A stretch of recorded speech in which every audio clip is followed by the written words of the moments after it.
चलिए।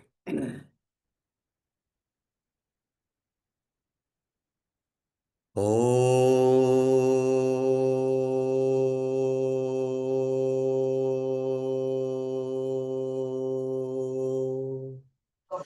ओम ग्राम ग्रीम ग्राम सह गुरुवे नमः। ओम ग्राम ग्रीम ग्राम सह गुरुवे नमः। ओम ग्राम ग्रीम ग्राम सह गुरुवे नमः। ओम ग्राम ग्रीम ग्राम सह गुरुवे नमः। ओम ग्राम ग्रीम ग्राम सह गुरुवे नमः। ओम ग्राम ग्रीम ग्राम सह गुरुवे नमः। ओम ग्राम ग्रीम ग्राम सह गुरुवे नमः। गुरु ब्रह्मा गुरु विष्णु गुरुदेवो महेश्वर गुरु साक्षात परब्रह्म तस्मै श्री गुरुवे नमः। तस्मै श्री गुरुवे नमः। तस्मै श्री गुरुवे नमः।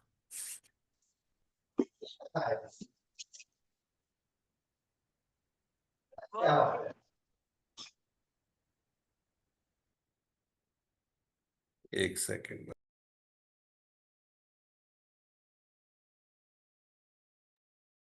चलिए।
माधवी जी के यहाँ लग रहा है काफी ठंड है।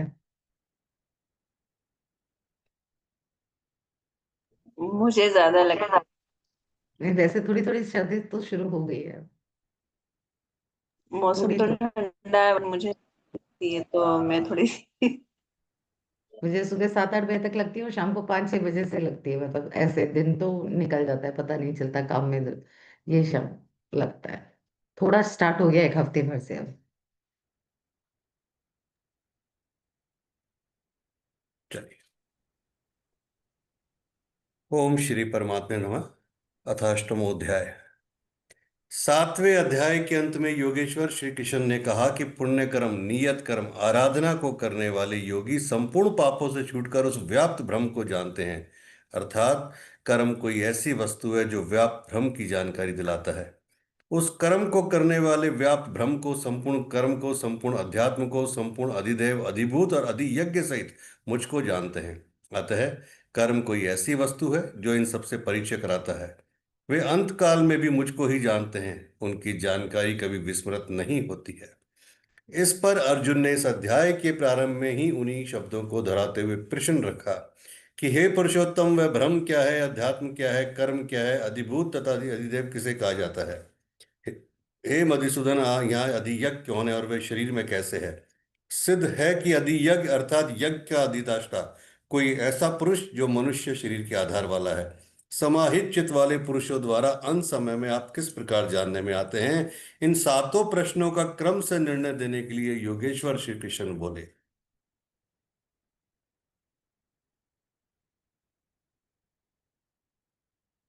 अक्षरम ब्रह्मा परमम, जो अक्षय है, जिसका क्षय नहीं होता, वही परम ब्रह्मा है। स्वभाव अध्यात्म उच्यते, स्वयं में स्थिर भावी अध्यात्म अर्थात आत्मा का आधिपत्य है। इससे पहले सभी माया के आधिपत्य में रहते हैं, किंतु जब स्वभाव अर्थात स्वरूप में स्थिर भाव मिल जाता है तो आत्मा का ही आधिपत्य उसमें प्रवाहित हो जाता है। यही अध्यात्म है, अध्यात्म की पराकाष्ठा है। भूत भावोद्वकर, भूतों के वे भाव जो कुछ ना कुछ उद्भव करते हैं, अर्थात प्राणियों के वे संकल्प जो भले अथवा बुरे संस्कारों की संरचना करते हैं, उनका विसर्ग अर्थात विसर्जन, उनका मिट जाना ही कर्म की पराकाष्ठा है।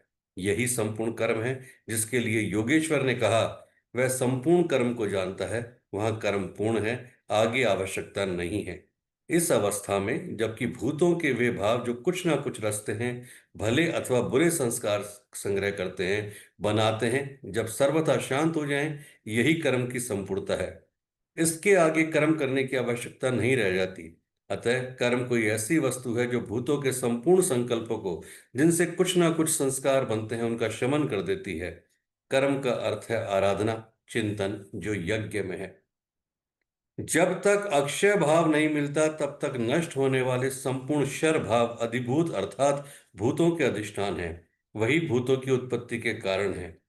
पुरुष च अधिदेवतम, प्रकृति से परे जो परम पुरुष है वही अधिदेव अर्थात संपूर्ण देवों का अधिष्ठाता है। दैवी संपत्ति उसी परम देव में विलीन हो जाती है। देहधारियों में श्रेष्ठ अर्जुन, इस मनुष्य तन में मैं ही अधियज्ञ हूं अर्थात यज्ञों का अधिष्ठाता हूं। अतः इसी शरीर में अव्यक्त स्वरूप में स्थित महापुरुष ही अधियज्ञ है। श्री कृष्ण एक योगी थे जो संपूर्ण यज्ञों का भोक्ता है। अंत में यज्ञ उसमें प्रवेश पा जाते हैं, वही परम स्वरूप मिल जाता है। इस प्रकार अर्जुन के 6 प्रश्नों का समाधान हुआ। अब अंतिम प्रश्न की अंत काल में कैसे आप जानने में आते हैं जो कभी विस्मृत नहीं होते। योगेश्वर श्री कृष्ण कहते हैं कि जो पुरुष अंत काल में अर्थात मन के निरोध और विलय काल में मेरा ही स्मरण करते हुए शरीर के संबंध को छोड़ अलग हो जाता है, वह मध्वाम साक्षात मेरे स्वरूप को प्राप्त होता है, इसमें संशय नहीं है। शरीर का निधन शुद्ध अंतकाल नहीं है। मरने के बाद भी शरीरों का क्रम पीछे लगा रहता है। संचित संस्कारों की सतह के मिट जाने के साथ ही मन का निरोध हो जाता है, और वह मन भी जब विलीन हो जाता है तो यहीं पर अंतकाल है, जिसके बाद शरीर धारण नहीं करना पड़ता।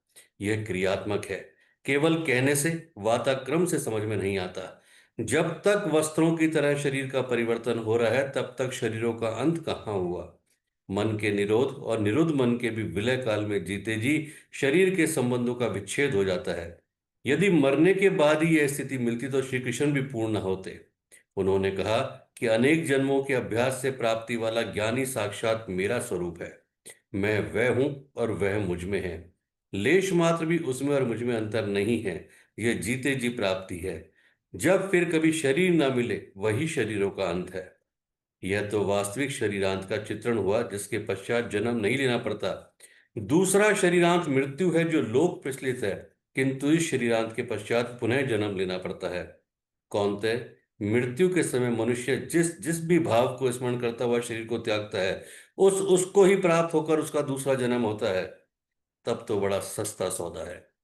आजीवन मौज करें और मरने लगे तो भगवान का स्मरण कर लें। किंतु श्री कृष्ण कहते हैं ऐसा होता नहीं। सदा सद्भाव भावित उसी भाव का चिंतन कर पाता है जैसा जीवन भर किया है। वही विचार बार बस आ जाता है जिसका जीवन भर अभ्यास किया गया है, अन्यथा नहीं हो पाता। इसलिए अर्जुन, तू हर समय मेरा स्मरण कर और युद्ध कर। मुझ में अर्पित मन और बुद्धि से युक्त होकर तू निसंदेह मुझे ही प्राप्त होगा। निरंतर चिंतन और युद्ध एक साथ कैसे संभव है। हो सकता है कि निरंतर चिंतन और युद्ध का यही स्वरूप हो कि जय कन्हैया लाल की, जय भगवान की कहते रहें और बाण चलाते रहें। किंतु स्मरण का स्वरूप अगले श्लोक में स्पष्ट करते हुए योगेश्वर श्री कृष्ण कहते हैं कि हे पार्थ, उस स्मरण के लिए योग के अभ्यास से युक्त हुआ मेरा चिंतन और योग का अभ्यास पर्याय है। मेरे सिवाय दूसरी और ना जाने वाले चित्त से निरंतर चिंतन करने वाला परम प्रकाश स्वरूप दिव्य पुरुष अर्थात परमात्मा को प्राप्त होता है। मान लीजिए कि ये पेंसिल भगवान है तो इसके सिवाय अन्य किसी वस्तु का स्मरण नहीं आना चाहिए। इसके अगल बगल आपको पुस्तक दिखाई पड़ती है या अन्य कुछ भी, तो आपका स्मरण खंडित हो गया। स्मरण जब इतना सूक्ष्म है कि इष्ट के अतिरिक्त दूसरी वस्तु का स्मरण भी ना हो, मन में तरंगे भी ना आए, तो स्मरण और युद्ध दोनों एक साथ कैसे होंगे।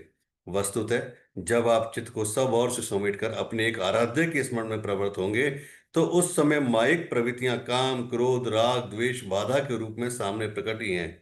आप स्मरण करेंगे किंतु वे आपके अंदर उद्वेग पैदा करेंगी। आपका मन स्मरण से चलायमान करना चाहेंगी। उन ब्रह्म आवर्तियों को पार पाना ही युद्ध है। निरंतर चिंतन के साथ ही युद्ध संभव है। गीता का एक भी श्लोक ब्रह्म मारकाट का समर्थन नहीं करता।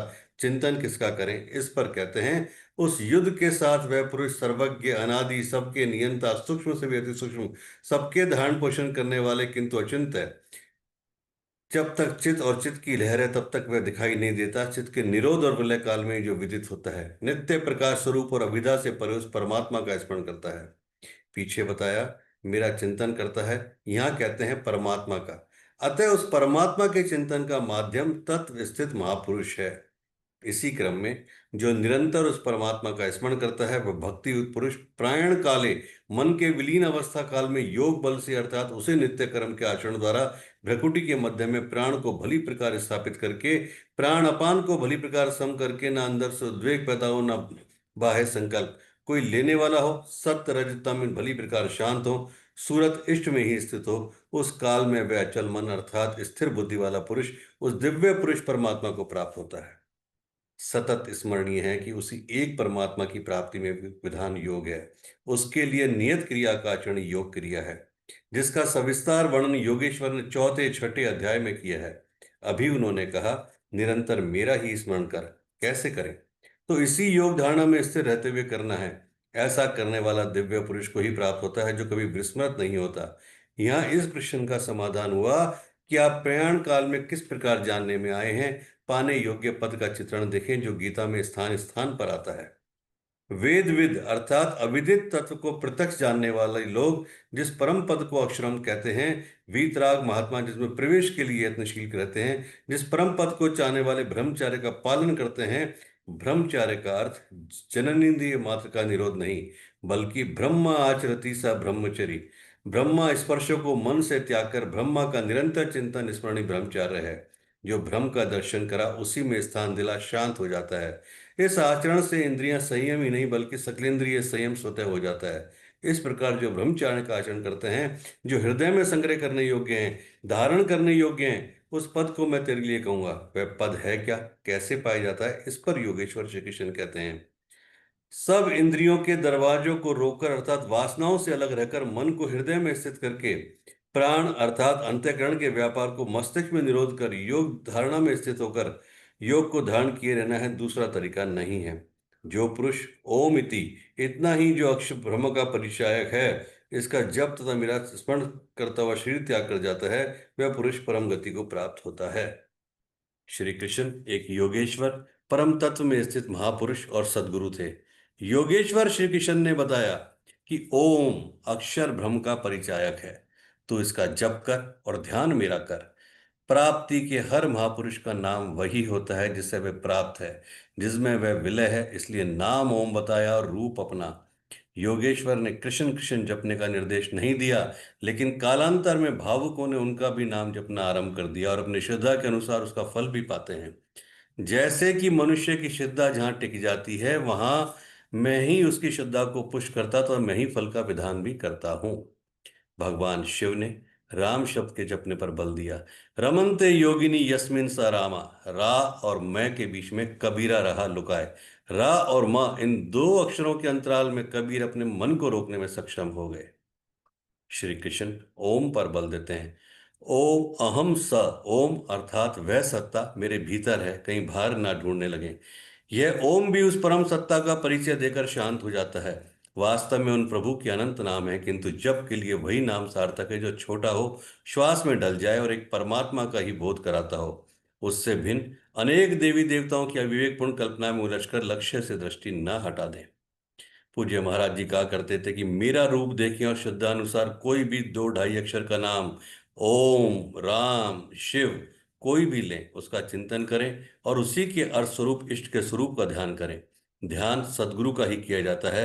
आप राम कृष्ण अथवा वीतराग विषयम वाचितम, वीतराग महात्माओं अथवा यथा भीमनत ध्वानदा अभिमत अर्थात योग के अभिमत अनुकूल किसी का भी स्वरूप पकड़ें, वे अनुभव में आपको मिलेंगे और आपके समकालीन किसी सदगुरु की ओर बढ़ा देंगे, जिनके मार्गदर्शन से आप धीरे धीरे प्रकृति के क्षेत्र से पार होते जाएंगे।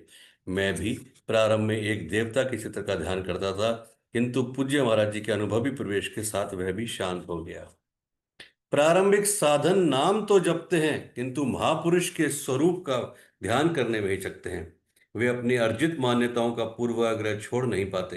वे किसी अन्य देवता का ध्यान करते हैं जिसका योगेश्वर श्री कृष्ण ने निषेध किया है। अतः पूर्ण समर्पण के साथ किसी अनुभवी महापुरुष की शरण लें। पुरुष पुण्य पुरुषार्थ सबल होते ही कुतर्कों का शमन और यथार्थ क्रिया में प्रवेश मिल जाएगा। योगेश्वर श्री कृष्ण के अनुसार इस प्रकार ओम के जप और परमात्म स्वरूप सद्गुरु स्वरूप का निरंतर स्मरण करने से मन का निरोध और विलय हो जाता है और उसी क्षण शरीर के संबंध का त्याग हो जाता है। केवल मरने से शरीर पीछा नहीं छोड़ता। मेरे अतिरिक्त और कोई चित्त में है ही नहीं, अन्य किसी का चिंतन ना करता हुआ अर्थात अनन्य चित्त से स्थिर हुआ जो अनवरत मेरा स्मरण करता है उस नित्य मुझ में युग योगी के लिए मैं सुलभ हूं। आपके सुलभ होने से क्या मिलेगा? मुझे प्राप्त कर वे दुखों के स्थान स्वरूप क्षण भंगुर पुनर्जन्म को प्राप्त नहीं होते, बल्कि परम सिद्धि को प्राप्त होते हैं। अर्थात मुझे प्राप्त होना अथवा परम सिद्धि को प्राप्त होना एक ही बात है। केवल भगवान ही ऐसे हैं जिन्हें पाकर उस पुरुष का पुनर्जन्म नहीं होता। फिर पुनर्जन्म की सीमा कहाँ तक है? अर्जुन, ब्रह्मा से लेकर कीट पतंग आदि सभी लोग पुनरावती हैं, जन्म लेने और मरने तथा पुनः पुनः इसी क्रम में चलने वाले हैं। किंतु कौन्तेय, मुझे प्राप्त होकर उस पुरुष का पुनर्जन्म नहीं होता। धर्म ग्रंथों में लोक लोकांतरों की परिकल्पना ईश्वर पद की विभूतियों का बोध कराने के आंतरिक अनुभव या रूपक मात्र हैं। अंतरिक्ष में ना तो कोई ऐसा गड्ढा है जहाँ कीड़े काटते हो, ना ऐसा महल जिसे स्वर्ग कहा जाता हो। दैवी संपद से युक्त पुरुष देवता और आसुरी संपद से युक्त मनुष्य ही असुर है। श्री कृष्ण के ही सगे संबंधी कंस राक्षस बाणासुर दैत्य थे। देव मानव त्रियक योनियों ही विभिन्न लोक हैं। श्री कृष्ण के अनुसार यह जीवात्मा मन और पांचों इंद्रियों को लेकर जन्म जन्मांतर के संस्कारों के अनुरूप नया शरीर धारण कर लेता है। अमर कहे जाने वाले देवता भी मरण धर्मा हैं। क्षीणे पुण्य मर्त्य लोकम विशंति, इससे बड़ी क्षति क्या होगी? वह देव तन ही वह देव तन ही किस काम का जिसमें संचित पुण्य भी समाप्त हो जाए। देवलोक पशुलोक कीट पतंग आदि लोक भोग लोक मात्र हैं। केवल मनुष्य ही कर्मों का रचयिता है जिसके द्वारा वह उस परम धाम को प्राप्त कर सकता है जहां से पुनरावर्तन नहीं होता। यथार्थ कर्म का आचरण करके मनुष्य देवता बन जाए, ब्रह्म की सिद्धि प्राप्त कर ले, किंतु वह पुनर्जन्म से लेकर अब तक नहीं बच सकता जब तक कि मन के निरोध और विलय के साथ परमात्मा का साक्षात्कार करके उसी परम भाव में स्थित न हो जाए। जब हृदय में स्थित संपूर्ण कामनाएं समूल नष्ट हो जाती हैं तब मरण धर्मा मनुष्य अमर हो जाता है और यही इस संसार में इसी मनुष्य शरीर में पर ब्रह्मा का भली भांति साक्षात अनुभव कर लेता है।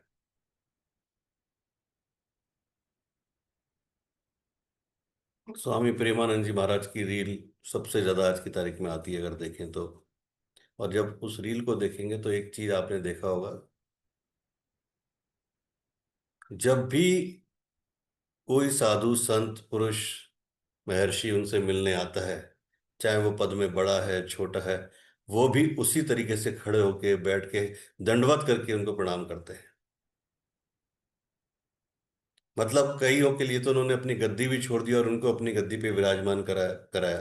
कुछ ऐसे थे जिनकी बकायदा उन्होंने, अगर आपने देखा हो तो रील को, थाली मंगा के बकायदा उनके चरणों को धोया, सब कुछ करा, चरण पादुका करी, सब कुछ करा। वो प्रेमानंद जी जिनको दुनिया मिलने आती है, बड़े से बड़े सेलिब्रिटी मिलने आ रहे हैं, वो खुद उठ उठ के दरवाजे तक सारे साधु संतों ऋषि मुनियों को दंडवत कर रहे हैं। मतलब क्या हुआ? मतलब ये हुआ कि वासुदेव कृष्ण कहते हैं कि हर मनुष्य के अंदर मैं हूं, तो वो प्रेमानंद जी नहीं झुकते हैं, क्योंकि प्रेमानंद जी का शरीर तो कब का जा चुका। शरीर तो कब का जा चुका। एक व्यक्ति जिसके 18 साल से किडनियां नहीं है, जो केवल एक रोटी के ऊपर जीवित है ना, रात को 2-2.5 घंटे की नींद निकाल के, तो शरीर तो कब का जा चुका। अब तो केवल उनकी आत्मा जिंदा है। और उनके चेहरे पर जो ग्लो है, जो तेज है, जो प्रकाश है, जो आत्मविश्वास है, वो आत्मा का आत्म प्रकाश है, शरीर का नहीं है। वो विश्वास, वो आत्मविश्वास, वो ग्लो, वो आवाज में कड़कपन, वो पूरा आत्मा का है, शरीर का नहीं है। शरीर तो जा चुका। क्यों? क्योंकि उन्होंने अब सब कुछ राधे और कृष्ण को समर्पित कर दिया। तो वो हर मनुष्य में, हर जीव में ये देखते हैं कि कृष्ण आए हैं, राधे आए हैं। तो वो जीवित भी हैं। और क्या एक चेहरे पे अलग अलौकिक तेज है, वो है। यही यहाँ पर श्री कृष्ण कहते हैं। कई बार, अक्सर जब हम बात करते हैं ब्रह्मचार्य की, या जब हम शाबर मंत्र में, वैदिक मंत्रों में, कई बार या हम बात करते हैं कि जब तक आपकी हनुमान साधना चल रही है, माँ काली साधना चल रही है, माँ अपराजिता साधना चल रही है, कोई भी साधना चल रही है, तो अक्सर हम ये बोलते हैं कि जितने दिनों की साधना है, जितने दिनों का अनुष्ठान है, ब्रह्मचार्य का पालन करना है। और मैक्सिमम लोग ब्रह्मचार्य से केवल एक मतलब लगाते हैं कि भाई स्त्री को पुरुष का स्पर्श नहीं करना है, पुरुष को स्त्री का स्पर्श नहीं करना है। क्या यही ब्रह्मचर्य है? नहीं। अगर हम ये सोच के उस साधना को कर रहे हैं कि हाँ भाई ठीक है, हस्बैंड वाइफ है, कोई फिजिकल इंटीमेसी नहीं होगी, कुछ नहीं होगा, है ना, तो ये ब्रह्मचार्य नहीं है। ब्रह्मचार्य का मतलब यह है कि आपके मन मस्तिष्क में भी कहीं दूर दूर तक कोई भी विचार नहीं आए, किसी भी तरह से। अगर वो भी आ गया तो फिर वो ब्रह्मचार्य नहीं है, ब्रह्मचार्य खंडित हो गया, आपकी साधना खंडित हो गई। और इसीलिए लोग बाग को ज्यादातर रिजल्ट नहीं मिलता कि साहब पता नहीं, मैंने तो पूरा किया था, जैसा आपने बताया वैसे ही किया था, पर पता नहीं रिजल्ट क्यों नहीं मिला। रिजल्ट इसलिए नहीं मिलता कि लोग बाग केवल ऊपरी तत्व की बातें समझते हैं, सुनते हैं कि भाई उन्होंने बोला था ब्रह्मचार्य का पालन करना है, तो ठीक है जी, ना मैंने शराब पी, ना मैंने सिगरेट पी, ना मैंने किसी को हाथ लगाया। ऐसा नहीं होता, ऐसा नहीं होता। प्रश्न उठता है कि क्या ब्रह्मा भी मरण धर्मा है? अध्याय 3 में तो योगेश्वर श्री कृष्ण ने प्रजापति ब्रह्म के प्रसंग में कहा कि प्राप्ति के पश्चात बुद्धि मात्र यंत्र है, उसके द्वारा परमात्मा ही व्यक्त होता है। ऐसे महापुरुषों के द्वारा ही यज्ञ की संरचना हुई है, और यहाँ कहते हैं कि ब्रह्म की स्थिति प्राप्त करने वाला भी पुनरावृत्ति है। योगेश्वर श्री कृष्ण कहना क्या चाहते हैं? वस्तुतः जिन महापुरुषों के द्वारा परमात्मा ही व्यक्त होता है, उन महापुरुषों की बुद्धि भी भ्रम नहीं है, लेकिन लोगों को उपदेश देने के कारण कल्याण बुद्धि, चित्त और अहंकार की चार प्रमुख वृत्तियों में किया गया, वैसे अंत्यकरण की प्रवृत्तियां अनंत है। बुद्धि के अंतराल में ही अविद्या की रात्रि होती है, और उसी बुद्धि में विद्या का दिन भी होता है। यही भ्रम की रात्रि और दिन है। जगत रूपी रात्रि में सभी अचेत पड़े हैं। प्रकृति में विचरण करती हुई उनकी बुद्धि उस प्रकाश स्वरूप को नहीं देख पाती, किंतु योग का आचरण करने वाले योगी इससे जग जाते हैं, वे स्वरूप की ओर बढ़ते हैं, जैसा कि गोस्वामी तुलसीदास ने रामचरितमानस में लिखा है। कबहु दिवस मह निवड़तम, कबहु प्रकट पतंग, बिन सई उपजई ज्ञान जिमि, पाई कुसंग सुसंग। विद्या से संयुक्त बुद्धि कुसंग पाकर अविद्या में परिणत हो जाती है। पुनः सुसंग से विद्या का संचार उसी बुद्धि में हो जाता है। यह उतार चढ़ाव पूर्ति पर्यंत लगा रहता है। पूर्ति के पश्चात ना बुद्धि है, ना भ्रम, ना रात, ना दिन। यही भ्रम के दिन रात के रूपक हैं। ना हजारों सालों की लंबी रात, ना हजारों चतुर्युग का दिन, और ना कोई चार मुंह वाला ब्रह्मा। बुद्धि की उपयुक्त चार क्रमिक अवस्थाएं ही ब्रह्मा के चार मुख, और अंतःकरण की चार प्रमुख प्रवृत्तियां ही उसके चतुर्युग हैं। रात और दिन इन्हीं प्रवृत्तियों में होते हैं। जो पुरुष इसके भेद को तत्व से जानते हैं, वे योगी जन काल के भी भेद को जानने वाले हैं, कि काल कहाँ तक पीछा करती है, और कौन पुरुष काल से भी अतीत हो जाता है। रात्रि और दिन, अभिधा और विद्या में होने वाले कार्य को योगेश्वर श्री कृष्ण स्पष्ट करते हैं। ब्रह्म के दिन के प्रवेश काल में, अर्थात विद्या दैवी संपत्ति के प्रवेश काल में, संपूर्ण प्राणी अव्यक्त बुद्धि में जागृत हो जाते हैं, और रात्रि के प्रवेश काल में उसी अव्यक्त अदृश्य बुद्धि में जागृति के सूक्ष्म तत्व अचेत हो जाते हैं। वे प्राणी अविद्या की रात्रि में स्वरूप को स्पष्ट देख नहीं पाते, किंतु उनका अस्तित्व रहता है। जागृत होने और अचेत होने का माध्यम यह बुद्धि है, जो सब में अव्यक्त रहती है, दृष्टिगोचर नहीं है। हे पार्थ, सब प्राणी इस प्रकार जागृत होकर प्रकृति से विवश होकर अविद्या रूपी रात्रि के आने पर अचेत हो जाते हैं। वे नहीं देख पाते कि उनका लक्ष्य क्या है। दिन के प्रवेश काल में वे पुनः जागृत होते हैं। जब तक बुद्धि है, तब तक इसके अंतराल में विद्या और अविद्या का क्रम चलता रहता है। तब तक वह साधक ही है, महापुरुष नहीं। एक तो भ्रम अर्थात बुद्धि अव्यक्त, इंद्रियों से दिखाई नहीं पड़ती, और इससे भी परे सनातन अव्यक्त भाव, जो भूतों के नष्ट होने पर भी नष्ट नहीं होता, अर्थात विद्या में सचेत और अविद्या में अचेत, दिन में उत्पन्न और रात्रि में विलीन भावों वाले अव्यक्त ब्रह्म के भी मिट जाने पर वह सनातन अव्यक्त भाव मिलता है, जो नष्ट नहीं होता। बुद्धि में होने वाले दोनों उतार चढ़ाव जब मिट जाते हैं, तब सनातन अव्यक्त भाव मिलता है, जो मेरा परम धाम है। जब सनातन अव्यक्त भाव प्राप्त हो गया, तो बुद्धि भी उसी भाव में रंग जाती है, उसी भाव को धारण कर लेती है। इसलिए वह बुद्धि स्वयं तो मिट जाती है, और उसके स्थान पर सनातन अव्यक्त भाव ही शेष बचता है। उस सनातन अव्यक्त भाव को अक्षर अर्थात अविनाशी कहा जाता है। उसी को परम गति कहते हैं। वही मेरा परम धाम है, जिसे प्राप्त होकर मनुष्य पीछे नहीं आते, उनका पुनर्जन्म नहीं होता। इस सनातन अव्यक्त भाव की प्राप्ति का विधान बताते हैं। पार्थ, जिस परमात्मा के अंतर्गत संपूर्ण भूत है, जिससे संपूर्ण जगत व्याप्त है, सनातन अव्यक्त भाव वाला वह पुरुष अनंत भक्ति से प्राप्त होने योग्य है। अनंत भक्ति का तात्पर्य है कि परमात्मा के सिवाय अन्य किसी का स्मरण ना करते हुए उनसे जुड़ जाए। अनन्य भाव से लगने वाले पुरुष भी कब तक पुनर्जन्म की सीमा में हैं, और कब वे पुनर्जन्म का अतिक्रमण कर जाते हैं, इस पर योगेश्वर श्री कृष्ण कहते हैं कि हे अर्जुन, जिस काल में शरीर में त्याग कर गए हुए योगीजन पुनर्जन्म को नहीं पाते और जिस काल में शरीर त्यागने पर पुनर्जन्म पाते हैं, मैं अब उस काल का वर्णन करता हूं। शरीर संबंध का त्याग करते समय जिनके समक्ष ज्योतिर्मय अग्नि जल रही हो, दिन का प्रकाश फैला हो, सूर्य चमक रहा हो, शुक्ल पक्ष का चंद्र बढ़ रहा हो, उत्तरायण का निरव और सुंदर आकाश हो, उस काल में प्रयाण करने वाले ब्रह्म वेता योगी जन ब्रह्म को प्राप्त होते हैं। अग्नि ब्रह्म तेज का प्रतीक है, दिन विद्या का प्रकाश है, शुक्ल पक्ष निर्मलता का द्योतक है। विवेक, वैराग्य, शम, दम, तेज और प्रज्ञा से ये षडश्वरी ही षणमास है। उधर देवता स्थिति ही उदाहरण उत्तरायण है। प्रकृति से परे इस अवस्था में जाने वाले ब्रह्मवेता योगी जन ब्रह्म को प्राप्त होते हैं। उनका पुनर्जन्म नहीं होता, किंतु अनन्य चित्त से लगे हुए योगी जन यदि इस आलोक को प्राप्त नहीं कर पाए, जिनकी साधना अभी पूर्ण नहीं है, उनका क्या होता है? इस पर कहते हैं कि जिनके प्रयाण काल में धुआं फैल रहा हो, योगाग्नि हो, किंतु धुएं से आच्छादित हो, अविद्या की रात्रि को अंधेरा हो, कृष्ण पक्ष का चंद्रमा क्षीण हो रहा हो, कालिका का बाहुल्य हो, षड विकारों यानी काम, क्रोध, लोभ, मोह, मद, मत्सर से युक्त दक्षिणायन अर्थात बहिर्मुखी हो, जो परमात्मा के प्रवेश से भी बाहर है, उस योगी को पुनः जन्म लेना पड़ता है। तो क्या शरीर के साथ उस योगी की साधना नष्ट हो जाती है? इस पर योगेश्वर श्री कृष्ण कहते हैं, उपर्युक्त शुक्र और कृष्ण दोनों प्रकार की गतियां जगत में शाश्वत हैं, अर्थात साधन का कभी विनाश नहीं होता। शुक्ल अवस्था में प्रयाण करने वाला पीछे न आने वाली परम गति को प्राप्त होता है और दूसरी अवस्था में जिसमें क्षीण प्रकाश तथा भी कालिमा है, ऐसी अवस्था को गया हुआ पीछे लौटता है, जन्म लेता है। जब तक पूर्ण प्रकाश नहीं मिलता तब तक उसे भजन करना पड़ता है। प्रश्न पूर्ण हुआ। अब इसके लिए साधन पर पुनः बल देते हैं। हे पार्थ, इस प्रकार इन मार्गों को जानकर कोई भी योगी मोहित नहीं होता। वह जानता है कि पूर्ण प्रकाश पा लेने पर ब्रह्म को प्राप्त होगा और क्षीण प्रकाश लेने पर भी पुनर्जन्म में साधन का नाश नहीं होता।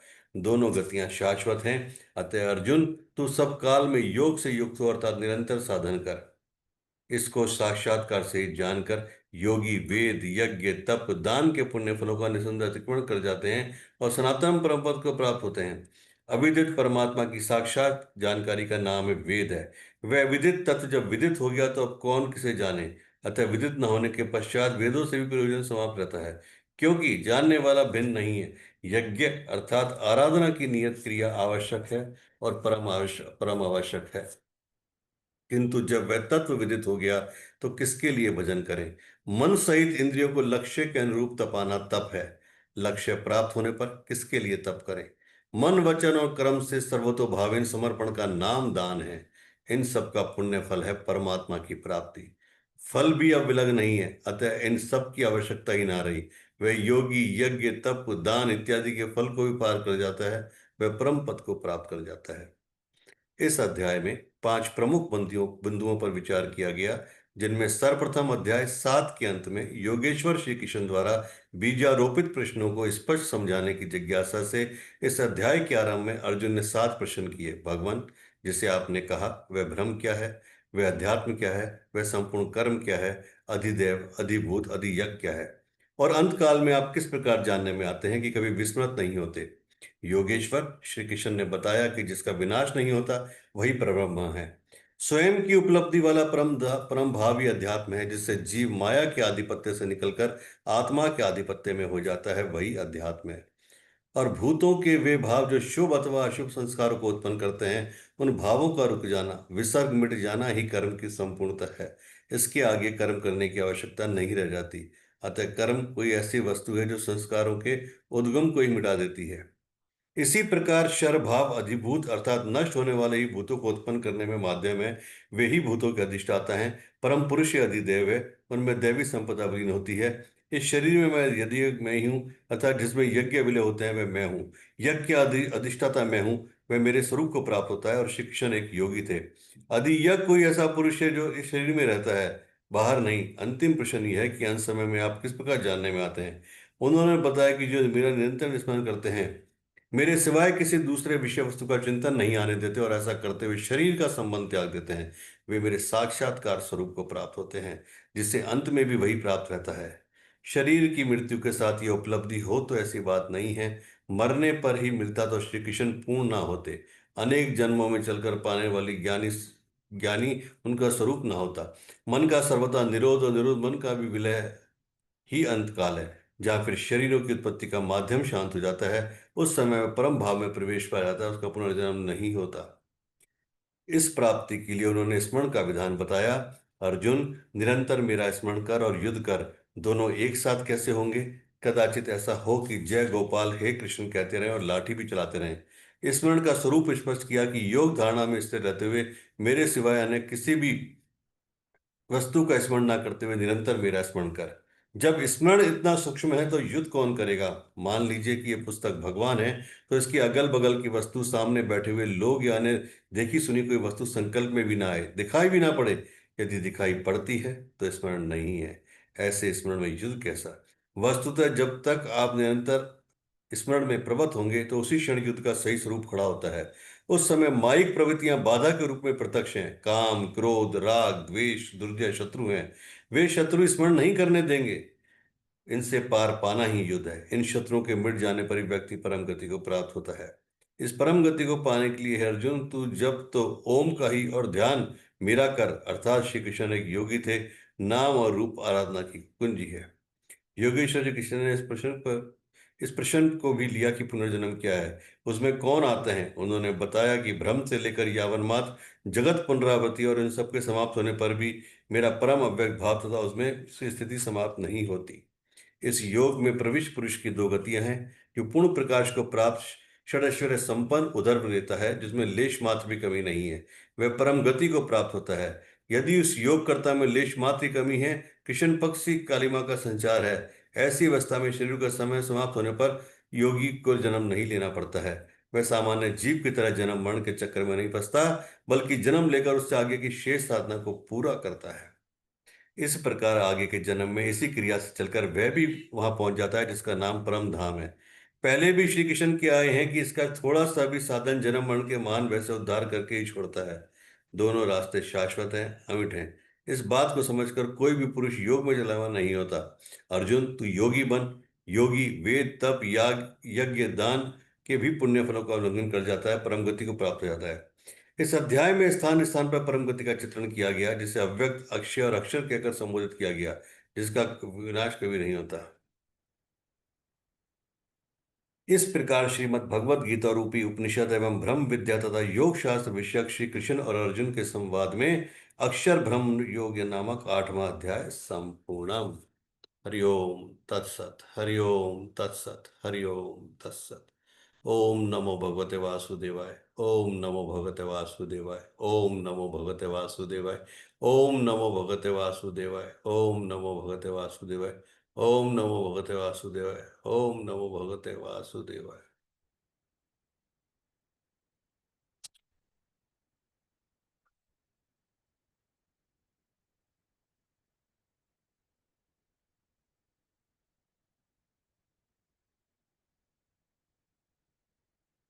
हाँ जी धर्मेश जी, कुछ पूछना है? शांत, क्या बात है। खाली वो शुक्ल पक्ष और कृष्ण पक्ष वाला थोड़ा समझ, वो जन्म मृत्यु का वो आया ना, वो थोड़ा समझ आया पर थोड़ा नहीं समझ आया। थोड़ा समझ थोड़ा समझ क्या नहीं आया वो बताओ। ये कि अ, इतना समझ में आया कि कृष्ण पक्ष और शुक्ल पक्ष में अलग अलग जो भी ऊर्जा होती है, अगर वो उस टाइम पे जन्म लेती है या उस टाइम पे जाती है, तो जो सोच होती है या फिर वो शुक्ल पक्ष के कुछ गुण अलग होते हैं, कृष्ण पक्ष के कुछ गुण अलग होते हैं। और कृष्ण पक्ष वाली जो भी सोल होती है, फिर उसको रीबर्थ लेना पड़ता है, उसको वापस वही, जब तक उसको दिव्य दिव्य दिव्यता का अनुभव नहीं होता या दिव्यता से साक्षात्कार नहीं होता है, तब तक उसका ये फेरा चलता रहता है। ठीक है, बहुत बढ़िया, समझ में आया। और क्या समझ में नहीं आया वो समझाओ। वही कि ऐसा क्यों गुरुदेव? कैसा शुक्ल क्यों? पक्ष शुक्ल पक्ष और कृष्ण पक्ष में है तो एक ही महीने के दो, 15 दिन ये 15 दिन वो उसमें भगवान घट ने बनाए हैं। उसमें घटता है, उसमें बढ़ता है, उसमें अंधेरा होता है, एक में उजाला होता है। अंधेरे के बाद भी उजाला ही आता है ना गुरुदेव। अगर अंधेरे में जन्मे है, जैसे मेरा जन्म तो अंधेरे में हुआ है, उसके बाद तुरंत उजाला ही स्टार्ट होता है। तो तो बढ़िया है ना। ऐसा ऐसा उजाला स्टार्ट हो गया आपके जन्म लेते ही, तो तभी तो आप तभी तो धर्मिष्ठा हो आप। नहीं गुरुदेव, और उत्तरायण शब्द आता है तो वो थोड़ा मुझे क्यूरियोसिटी होगा, क्योंकि मेरा जन्म भी उत्तरायण के आसपास का ही है। देखिए, मैं आपको एक चीज बताऊं कि वेदों के हिसाब से, पुराणों के हिसाब से, है ना, या शास्त्रों के हिसाब से जो भी चीजें लिखी हुई है कि शुक्ल पक्ष, कृष्ण पक्ष, अमावस्या, एकादशी, बहुत कुछ चीजें लिखी हुई है। या तो क्या है कि हर एक चीज का अक्षर टू अक्षर पालन किया जाए, है ना, पॉइंट टू पॉइंट। वो इस कलयुग में पॉसिबल नहीं हो पाता किसी के लिए, है ना। अगर वेदों के हिसाब से बात करता हूं तो वेद ये कहते हैं, हर ग्रंथ मतलब हर धर्म के, कि डेली आपको 11,008 बार नाम जाप करना है, मिनिमम। अगर मैं वेदों पे जाता हूँ तो, ठीक है, अगर हम अब सनातन की बात करते हैं, ठीक है, चाहे आप गुरु ग्रंथ साहिब पढ़ो, चाहे आप बाइबल पढ़ो, चाहे आप कोई से भी वेद पढ़ लो, है ना, तो 11,008 बार आपको ईश्वर का नाम लेना है। अब कलयुग में 11,008 बार डेली, आप अगर बात करो आज के शेड्यूल में कि डेली एक व्यक्ति नाम ले जिसको भी वो मानता है। सपोज मैं ये बोलूं कि अगर कोई महामृत्युंजय का जप करता है तो डेली 11,000 महामृत्युंजय जप आप समझ सकते हो। डेली 11,000 बार माँ गायत्री का जप आप समझ सकते हो, है ना। वो इतना इजी नहीं हो पाता इंसान के लिए। दूसरी बात, थोड़ा सा और चलते हैं। पहले आपने देखा होगा जितने भी लोग थे, मैक्सिमम लोग, है ना, एक बार हम वर्ण को, चलो वर्ण के हिसाब से चलते हैं ना, स्पेशली पंडित ब्राह्मण लोग जितने भी थे, सब लोग जनेऊ धारण करते थे, है ना। और जनेऊ का एक नियम है, ठीक है, जनेऊ का नियम है, बहुत कठिन नियम है जनेऊ के। आज की तारीख में वो भी पॉसिबल नहीं है।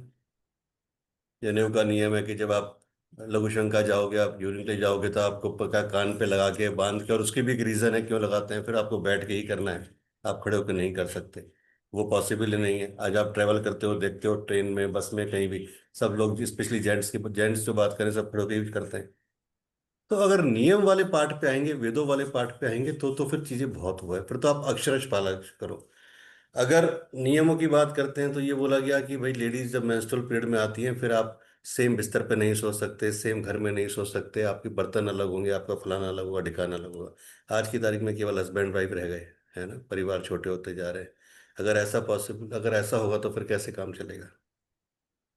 ठीक है, आज की तारीख में लेडीज पूरा उन दिनों में पूरे ऑफिस भी जाती हैं, सारी लाइबिलिटीज भी पूरा क्या नहीं करती पूरा, है ना। तो या तो आप हर चीज को पूरा मानो या बिल्कुल मत मानो। प्रॉब्लम किसको आती है? जो बीच में लटका हुआ है, मान भी रहा है और नहीं भी मान रहा है, वो त्रिशंकु हो जाता है, आधा अधूरा। वो बीच में लटक जाता है, झूला, वो बिल्कुल झूला बन जाता है। ऐसे काम नहीं होता। जो बिल्कुल नहीं मानता उसको तो कोई डर ही नहीं है, क्या दिक्कत है ही नहीं, ईश्वर है ही नहीं, कुछ है ही नहीं, कुछ नहीं है, तो ठीक है, बढ़िया, ईश्वर भी कहता है चल कोई बात नहीं, कुछ पता ही नहीं। लेकिन जो आधा अधूरा चीज है ना, वहां पे चीजें अटक जाती है। अब आपने बात की कृष्ण पक्ष, इस पक्ष की, अब देखो आप इसको ऐसे समझो। नॉर्मल वे में अगर आप किसी से पूछोगे, किसी पंडित जी से पूछो कि जी आज अमावस्या है, और मैं किसी ने आपको आपके घर आया, ऐसे मान लो, और आप कहीं जा रही हो, उन्होंने बोला कहाँ जा रहे हो, तो आपने बोला आज मैं जरा शॉपिंग करके आ रही हूँ। अरे आज अमावस्या के दिन शॉपिंग? नहीं नहीं, आज कपड़े मत खरीदना, आज ये मत खरीदना, आज अमावस्या है ना, आज अमावस्या, मना कर देगा आपको। गाड़ी खरीदने जा रहे हो, मना कर देगा। अब यहाँ तक कि आप कपड़े, कॉस्मेटिक्स, कुछ भी चीज लिए मना कर देगा कि नहीं आज टाल दो, कल जाना। ठीक है जी। वहीं दूसरी तरफ आप देखो, दिवाली की अमावस्या, आप सब कुछ खरीदते हो। हम्म, अमावस्या तो वो भी है भाई। भाई अमावस्या तो वो भी है ना, वो तो बहुत बड़ी अमावस्या है। तो हम्म, वहां आप सब कुछ खरीद लेते हो। एकादशी पे चावल नहीं खाने चाहिए जी। सब कहते हैं हाँ जी कल एकादशी है, चावल नहीं खाएंगे जी, चावल नहीं खाएंगे, बहुत अच्छी बात है। और एकादशी पे शादियां होती हैं, सब भर भर के बिरयानी खाते हैं, पुलाव खाते हैं, सब कुछ खाते हैं, सबसे ज्यादा शादियां होती हैं।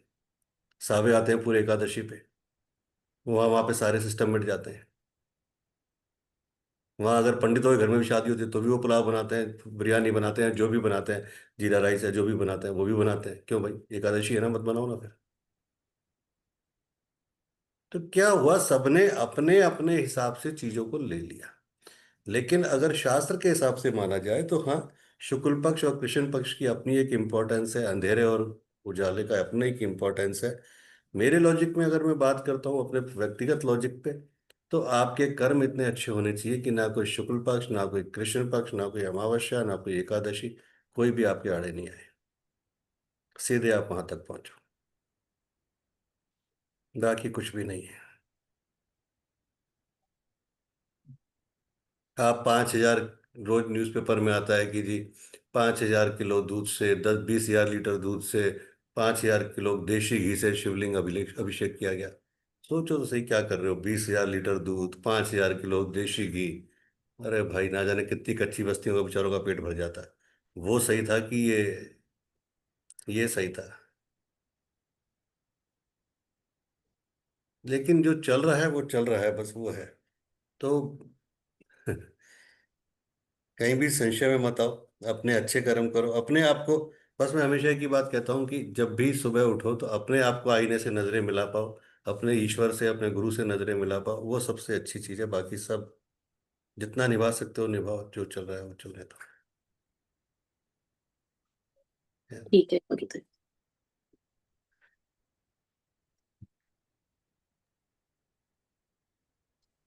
पर क्योंकि अगर, गुरुजी, हाँ बोलिए। नहीं आप बोलो। नहीं नहीं, बोलो बोलो बोलो। मैंने उसमें ये भी तो बोला ना कि भगवान चाहेंगे तो ही आप नाम ले सकते हो, नहीं तो नहीं ले सकते हो। तो ये भी तो गलत है ना, वो चाहते ही नहीं कोई नाम ले। ये बात भी सही है।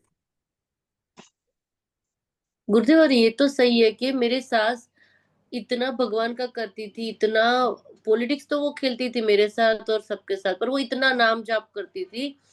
और एंड मोमेंट पे जब मैं उसकी लास्ट 1 मंथ था और मैं उनकी सेवा कर रही थी, तो मैं उनको पूरा तो उतना मुझे भी नहीं आता था, तो मैं यूट्यूब पे उनको हमारा वाला वो चला के रख देती थी कि आप सोते सोते ये सुनो। फिर हम पूछते कि आप सुन रहे हो, भगवान का नाम ले रहे हो, भगवान का नाम ही नहीं आ रहा है, क्या करूं, ऐसी पीड़ा। मैं सोच रही थी कि साला इतना जाप, उठते बैठते वो हर घड़ी सामायिक ले ले, हमारा वो जो होता है वो करते बैठ जाती पूजा करने। तो फिर एंड मोमेंट पे क्यों नहीं वो नाम आता? तो ये तो सबके साथ हो सकता है ना, मैं भी इतना करती हूँ, पर मेरा भी अभी ये दो थॉट तो है ही कि मुझे टॉप पे जाना है, एकदम रिचेस्ट बनना है, और टॉप पे उसके बाद सीधा ही रिचनेस को खोए बिना सीधा स्पिरिचुअल में जाना है। तो ये दो मेरे अभी हाई पॉइंट मेरे दिमाग में चल रहे हैं। तो ये कब चलेगी वो तो पता ही नहीं है, अभी बैठी हूँ अभी चलेगी तो पता नहीं है। तो ये दो थॉट लेके मैं जाऊंगी। तो उसमें मतलब क्या बोला कि जो थॉट लेके जाओगे वही बार बार जन्म लोगे आप, तो उसको काटने का रास्ता कैसे करें? तो धर्मेश शाह को तो पेरिस भी जाना, और पेरिस के साथ सीधा लैंडिंग करनी है कैलाश मानसरोवर पे, कि पेरिस की यस फैशन डिब्बी में उड़ता गुरुदेव। हुआ सीधा कैलाश मानसरोवर की चोटी पकड़ लूं, बस, है हाँ। ना? ये हाँ सही, गुरुदेव। ये बिल्कुल सही है। भोग और योग दोनों साथ साथ। हाँ गुरुदेव, मैं तो इसमें मानती हूँ कि नहीं, वेरी गुड, मुझे ये दो, देखो। हाँ, एक, क्योंकि जब तक वो जो सेटिस्फेक्शन वो है, ऐसा नहीं होना चाहिए कि मेरे पास कुछ नहीं था इसके लिए मैं कैलाश चली गई। मुझे ये एक एग्जाम्पल सेट करना है कि नहीं, मेरे पास सब कुछ होते हुए भी मेरी मैं सोल की कैलाश गई। डिग्री, तो मुझे ये मैंने चूज किया। आजकल लोग यही बोलते नहीं है ना, तो हाँ ये तो कुछ प्रॉब्लम है इसके लिए इसमें चली गई। ये तो हाँ, प्रॉब्लम डेफिनेटली हर किसी की लाइफ में होता ही है, पर वो एग्जाम्पल क्यों बने, ऐसा एग्जाम्पल क्यों नहीं बन सके कि नहीं ये होते हुए भी इसमें जा सकते हैं? ये इतनी पावरफुल सोल है कि ये सब कुछ छोड़ के किसी को ना बिगाड़े ना कुछ बिगड़े, उसके बाद भी ये कर सकती है। उस लेवल का होना चाहिए हमें। हम्म। एक भी ऐसा एग्जाम्पल दे दो जो आपको याद आ रहा हो कि जो उस लेवल पे पहुंच के उस लेवल तक चला गया। कोई नहीं गुरुदेव, मैं ही हूँ। अच्छा, आप ही पहुंचोगे, वेरी गुड। बहुत अच्छी बात है, बहुत ही अच्छी बात। आप भगवान भी गेम खेलते हैं गुरुजी, हैं? भागवत गीता। भगवान भी गेम खेलते हैं भागवत गीता में। वो तो गेम ही गेम, तभी तो उनका नाम छलिया है। अभी तो छलिया बोला है उनको। तो मैं भी वही गेम चेंज करने का ही बोल रही हूँ उनको। गुरुजी ने एक बार हमें कहा था ना कि कोई भी गाना सुनो तो भी उनका स्मरण और ध्यान करो, वो भी एक तरह का संकल्प है। तो मैं एक बार गाना सुन रही थी, वो गाना आ रहा था जलेबी बाई, और पता नहीं क्यों जैसी जलेबी का नाम आता कृष्ण जी नहीं आते। मैंने कहा ये सही है, कृष्ण जी भगवत गीता के हिसाब से तो जलेबी है, घुमा घुमा के बातें करते हैं। तो कृष्ण जी बस जलेबी है, मीठे मीठे। सही बात है। ये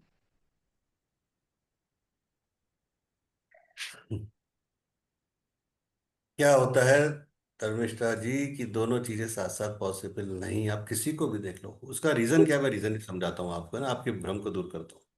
हम्म, जब आप उस लेवल पे चले जाते हो, जो आप पहले आपके उस पे चलता हूँ भोग वाले पार्ट पे, कि मुझे पेरिस की गलियों में, नॉट पेरिस मतलब, ये तो पेरिस तो मैंने बोला, कि मुझे उस रिचेस्ट बनना है, रिचेस्ट वाले पार्ट पे। नरेंद्र मोदी जी आज देश के प्रधानमंत्री हैं, ठीक है। वो जो पावर का नशा है ना, वो जो सत्ता का नशा है, जो चाहे वो कितना भी बड़े बड़े भाषण दे लें, कुछ भी दे लें पब्लिकली, वो अलग पार्ट है, पर वो जो नशा है ना बहुत बुरा होता है। वो इतनी आसानी से नहीं छूटता। नहीं अगर गुरुदेव, ऐसा ये स्टेटमेंट गलत है। मेरे साथ मेरे गुरु है, वो मुझे कभी नहीं वो मेरा ट्रस्ट पक्का वाला है कि मुझे भटकाव कभी नहीं देंगे वो। चाहे कितनी भी परीक्षा लेंगे पर भटकाव नहीं, वो उसमें से भी बाहर निकाल के ले आएंगे।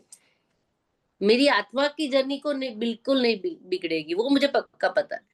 हाँ देर लगेगी पर बिगड़ेगी नहीं मेरी। चलो ईश्वर करे, फिर आप जो बोल रही हो वो हो जाए, बस ठीक है। नहीं गुरुदेव, ऐसा नहीं। आप बोलो, मैंने बीच में बोल के गलती कर दी, आप हम्म, बोलो। नहीं अब उसको काटते हैं।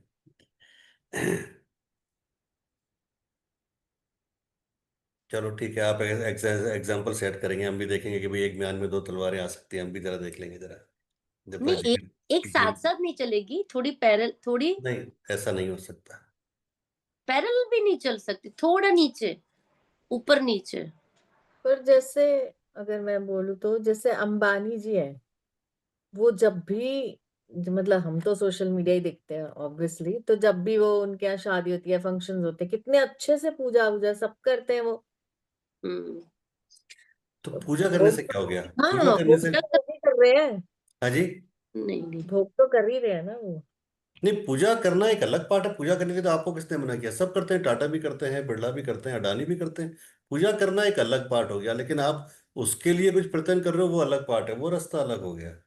पूजा वो तो एक अपने पैसे से पूजा कर रहे हैं भाई। आज पूरी शादी में उन्होंने दुनिया भर के शंकराचार्य खड़े कर लिए वहीं बुला के, है ना? वो पूजा करना थोड़ी है, वो तो एक आडंबर है।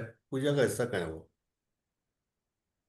वो वो तो तो आडंबर है कि आपने दुनिया भर के शंकराचार्य को बुला लिया, बागेश्वर धाम को प्राइवेट जेट से बुला लिया, सब कुछ कर लिया, तो वो तो आप एक अपना केवल एक आडंबर करो, बाकी तो कुछ नहीं है ना। पूजा करना और भक्ति करना दोनों में जमीन आसमान का फर्क है। फर्क है, बहुत फर्क है। हम बात यहाँ भक्ति की कर रहे हैं, पूजा की तो कर ही नहीं रहे। पूजा तो एक सिंपल रिचुअल हो गया, कोई भी करता है पूजा। पूजा करना is not a big issue. Main है भक्ति।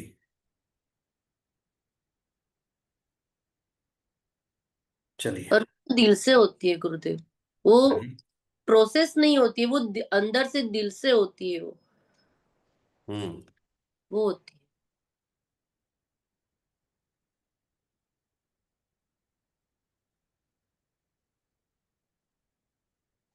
वो है ना कि जब मैं था तब हरि नहीं, और जब हरि है, जब हरि है तो मैं नहीं।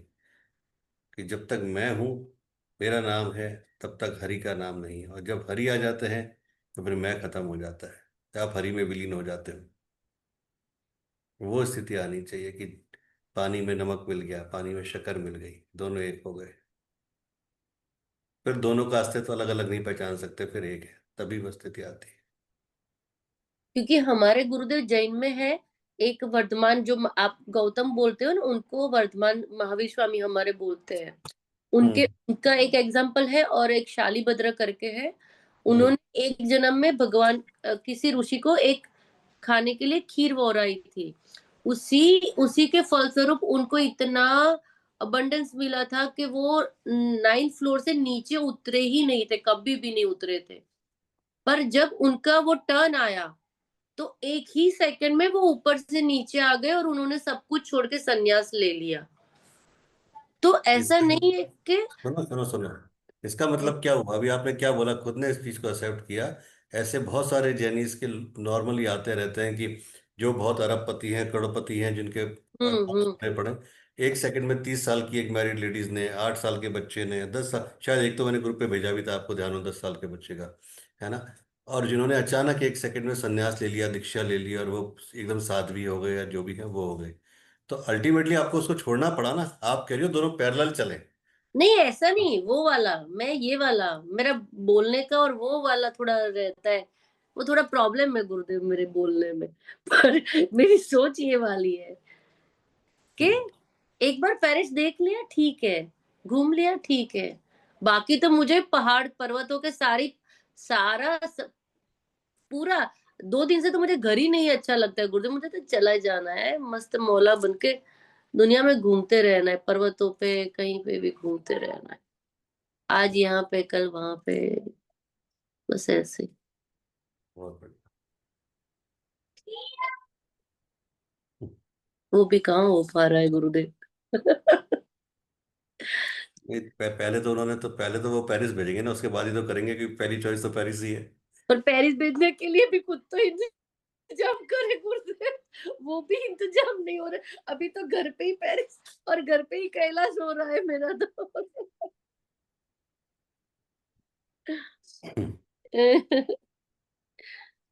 चलिए, श्री रामचरितमानस। सुनते ही लक्ष्मण भी साथ ही उठ चले। श्री रघुनाथ ने उन्हें रोकने के लिए बहुत यत्न किए, पर वे ना रहे। तब श्री रघुनाथ जी सबको सिर निभाकर सीता और छोटे भाई लक्ष्मण को साथ लेकर चले गए। श्री राम, लक्ष्मण और सीता वन को चले गए। मैं ना तो साथ ही गई और ना मैंने अपने प्राण ही उनके साथ भेजे। यह सब इन्हीं आंखों के सामने हुआ, तो भी अभागे जीवन ने शरीर नहीं छोड़ा। अपने स्नेह की ओर देखकर मुझे लाज भी नहीं आती। राम सरीखे पुत्र की मैं माता। जीना और मरना तो राजा ने खूब जाना। मेरा हृदय तो सैकड़ों वज्रों के समान कठोर है। कौशल्या जी के वचनों को सुनकर भरत सहित सारा रनिवास व्याकुल होकर विलाप करने लगा। राजमहल मानो शोक का निवास बन गया। भरत शत्रुघ्न दोनों भाई विकल होकर विलाप करने लगे। तब कौशल्या जी ने उनको हृदय से लगा लिया। अनेकों प्रकार से भरत जी को समझाया और बहुत सी विवेक भरी बातें उन्हें कहकर सुनाई। भरत जी ने सभी माताओं को पुराण और वेदों की सुंदर कथाएं कहकर समझाया। दोनों हाथ जोड़कर भरत जी छल रहित, पवित्र और सुंदर, सीधी सुंदर वाणी बोले।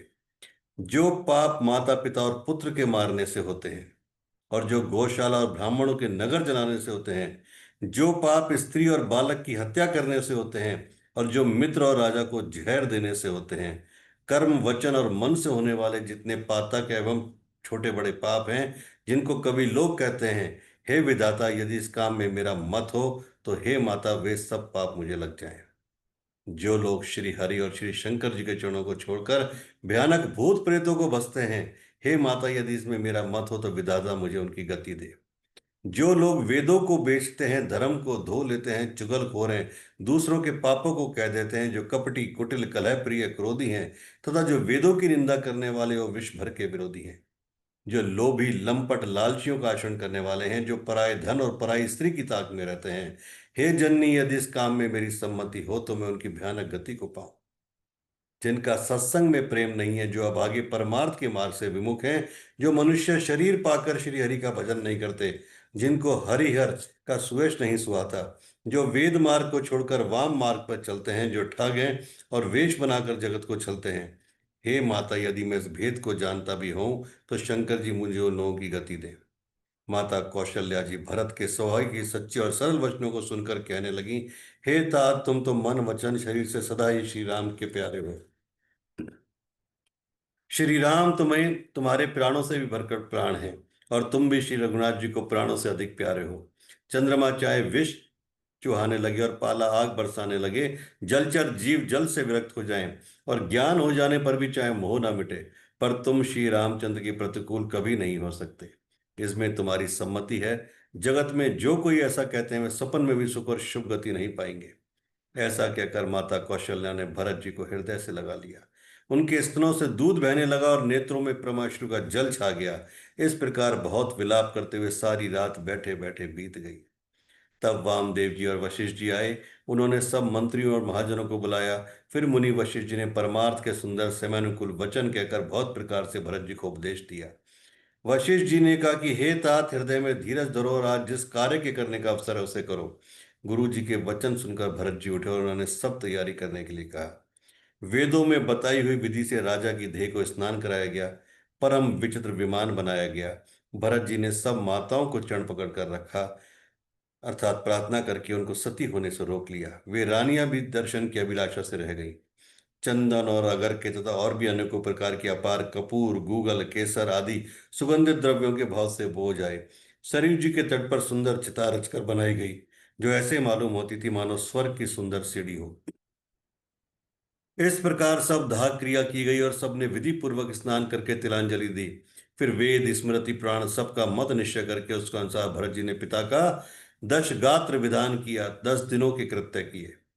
मुनि श्रेष्ठ वशिष्ठ जी ने वहां जैसी आज्ञा दी, वहां भरत जी ने सब वैसा ही हजारों प्रकार से किया।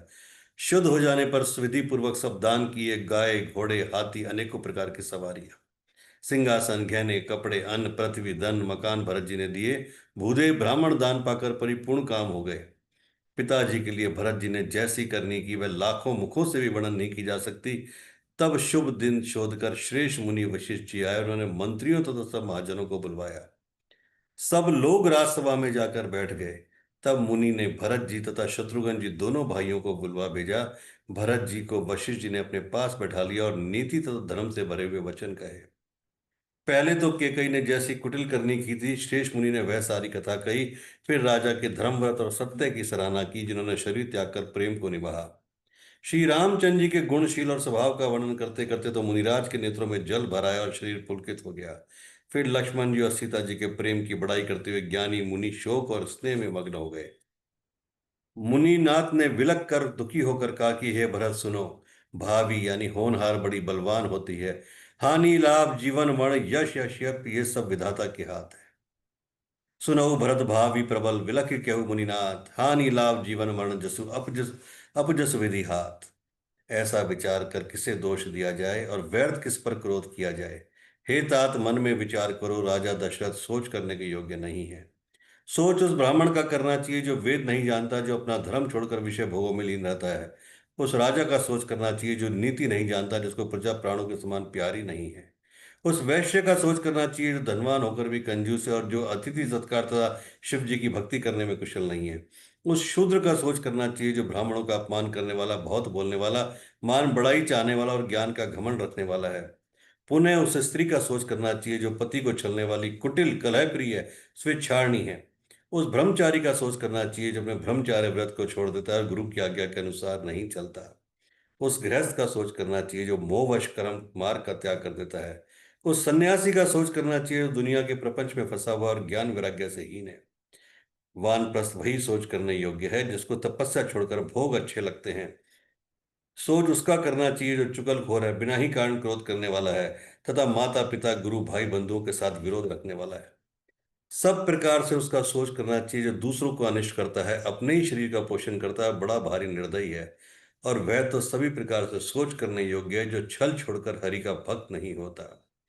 कौशल राज दशरथ जी सोच करने योग्य नहीं है, जिनका प्रभाव 14 लोकों में प्रकट है। हे भरत, तुम्हारे पिता जैसे राजा ना तो हुआ है और ना होने को है। ब्रह्मा, विष्णु, शिव, इंद्र, दिक्पाल सभी दशरथ जी के गुणों की कथाएं कहा करते हैं। हे तात, कहो उनकी बड़ाई कोई किस प्रकार करेगा, जिनके श्री राम, लक्ष्मण, तुम और शत्रुघ्न सरी के पुत्र हैं। राजा सब प्रकार से बड़भागी थे, उनके लिए विषाद करना व्यर्थ है। यह सुनकर और सोच समझकर त्याग दो और राजा की आज्ञा अनुसार करो। राजा ने राजपद तुमको दिया है, पिता का वचन तुम्हें सत्य करना चाहिए। जिन्होंने वचन के लिए श्री रामचंद्र जी को त्याग दिया और राम विरह की अग्नि में अपने शरीर की आहुति दे दी। राजा को वचन प्रिय थे, प्राण प्रिय नहीं थे। इसलिए हे तात, पिता के वचनों को प्रमाण करो, राजा के आज्ञा सिर चढ़ाकर पालन करो, इसमें तुम्हारी सब तरह से भलाई है। परशुराम जी ने पिता की आज्ञा रखी और माता को मार डाला। सब लोग इस बात के साक्षी हैं। राजा ययाति के पुत्र ने पिता को अपनी जवानी दे दी। पिता की आज्ञा का पालन करने से उन्हें सिर्फ पाप और अपयश नहीं हुआ। जो अनुचित और उचित का विचार छोड़कर पिता के वचनों का पालन करते हैं वे सुख और सुयश के पात्र होकर अंत में इंद्रपुरी में निवास करते हैं। राजा का वचन अवश्य सत करो, शोक त्याग दो, प्रजा का पालन करो। ऐसा करने से स्वर्ग में राजा संतोष पाएंगे और तुमको पुण्य और सुंदर यश मिलेगा, दोष नहीं लगेगा।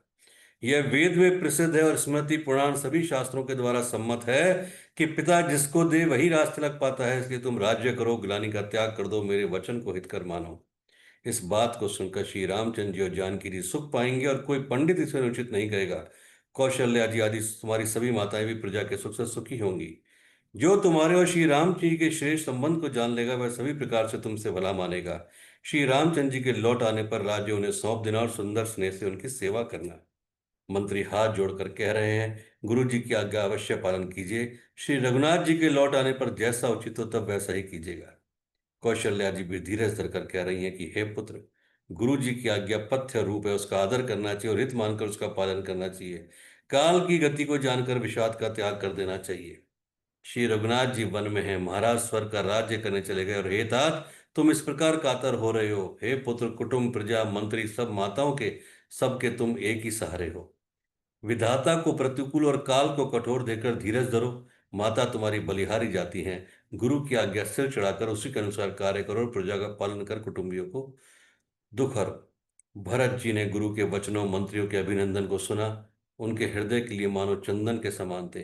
फिर उन्होंने शील, स्नेह और सरलता के रस में सुनी हुई माता कौशल्या की कोमल वाणी सुनी।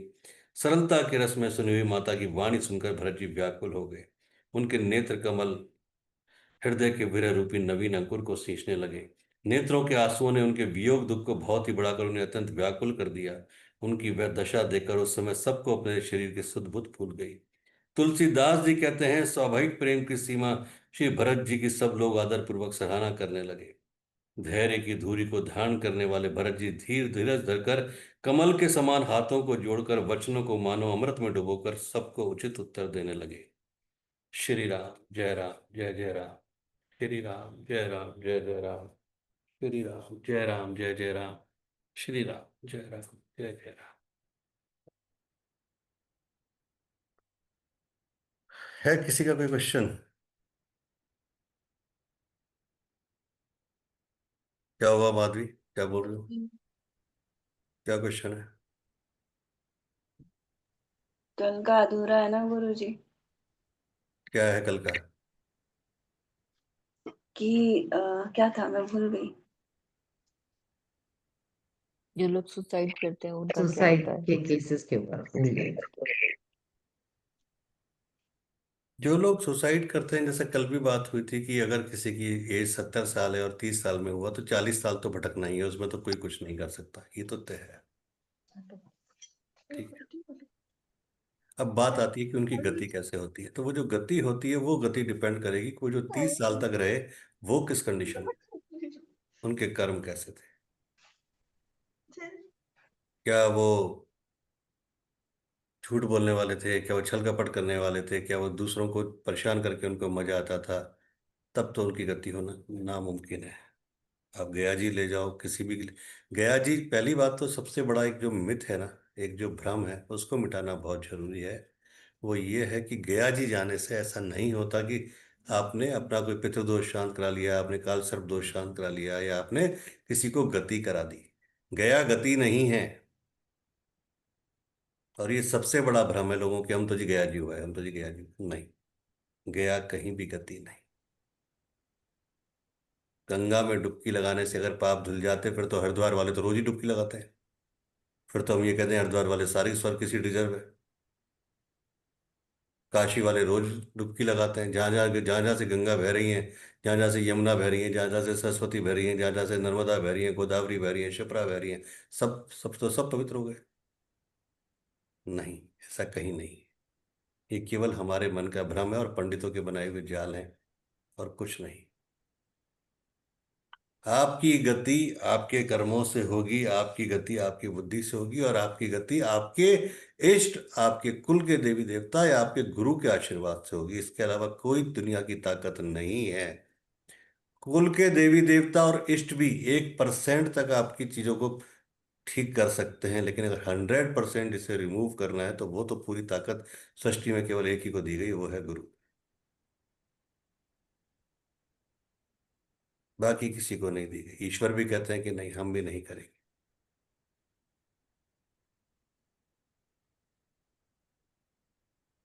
तो सुसाइड करने वालों का, या जो एक्सीडेंटल डेथ होती है, जिनका मर्डर होता है, जो भी सब तरह की चीजें हैं, उनकी गति हो पाना बहुत मुश्किल होता है। बहुत तरह से एक व्यक्ति नहीं जाता, उसका पूरा परिवार एक तरह से मान लीजिए एक बहुत लंबे समय के लिए अवसाद में जाता है, डिप्रेशन में जाता है, क्योंकि उस पूरे परिवार को भोगना पड़ता है। वैसे भी अगर नॉर्मल में भी बात करो तो आप ये देखो कि जब भी किसी की डेथ होती है, एक व्यक्ति की डेथ नहीं होती, पूरे परिवार की डेथ होती है एक तरह से। हो सकता है वो घर में अकेला कमाने वाला हो, उसके पीछे कितने लोग हों, क्या हो क्या नहीं हो, वो बहुत सारी चीजें हैं। तो गति होना इतना इजी नहीं होता। हाँ ठीक है, पंडितों ने ये बता दिया ऐसे कर लो, ऐसे कर लो, ऐसे कर लो, वहां कर लो, वहां कर लो, नहीं, ये सब हमारा भ्रम है।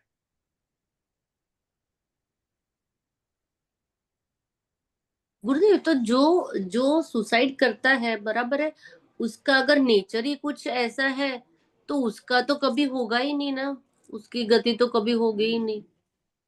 नहीं, कभी नहीं हो सकती उसकी गति। लेकिन हाँ, जो मैंने एक चीज बोला अभी, कि बाई चांस अगर वो किसी गुरु की गाइडेंस में था और कुछ ऐसा था, फिर भी वो कर गया, जबकि हम्म। ऐसा बहुत रेयर होता है कि जिसकी उसने गुरु को पकड़ रखा है वो एक पार्ट है, गुरु ने उसको पकड़ रखा है वो दूसरा पार्ट है। हम्म। ये समझ वो- लेना। हाँ, पक्का पक्का आप गुरु। मोदी जी को जानती हो, वो एक मोदी जी आपको जानते हैं, वो दूसरा पार्ट है। हाँ, ये तो है। ठीक है। गुरुजी तो अपने आप, पास बोलते हैं कि पितृ को सबसे ज्यादा प्रायोरिटी, मतलब पितृ की उसमें देव भी कुछ नहीं करते। मैंने कुछ ऐसा सुना था कि पितृ और कुलदेवी ही हैं सब, और उसमें से भी पितृ, अगर आपकी पितृ का ही आशीर्वाद हो तो सब संभव है, वरना तो फिर गॉड, गुरु, कुलदेवी, मतलब कोई पंडित कोई कुछ नहीं कर सकता। ये कितना सच है फिर? नहीं, पितरों की अपनी एक अहमियत है, कुलदेवी कुल देवताओं की अपनी एक अहमियत है। देखिए, पितृ बेसिकली हैं कौन? पितृ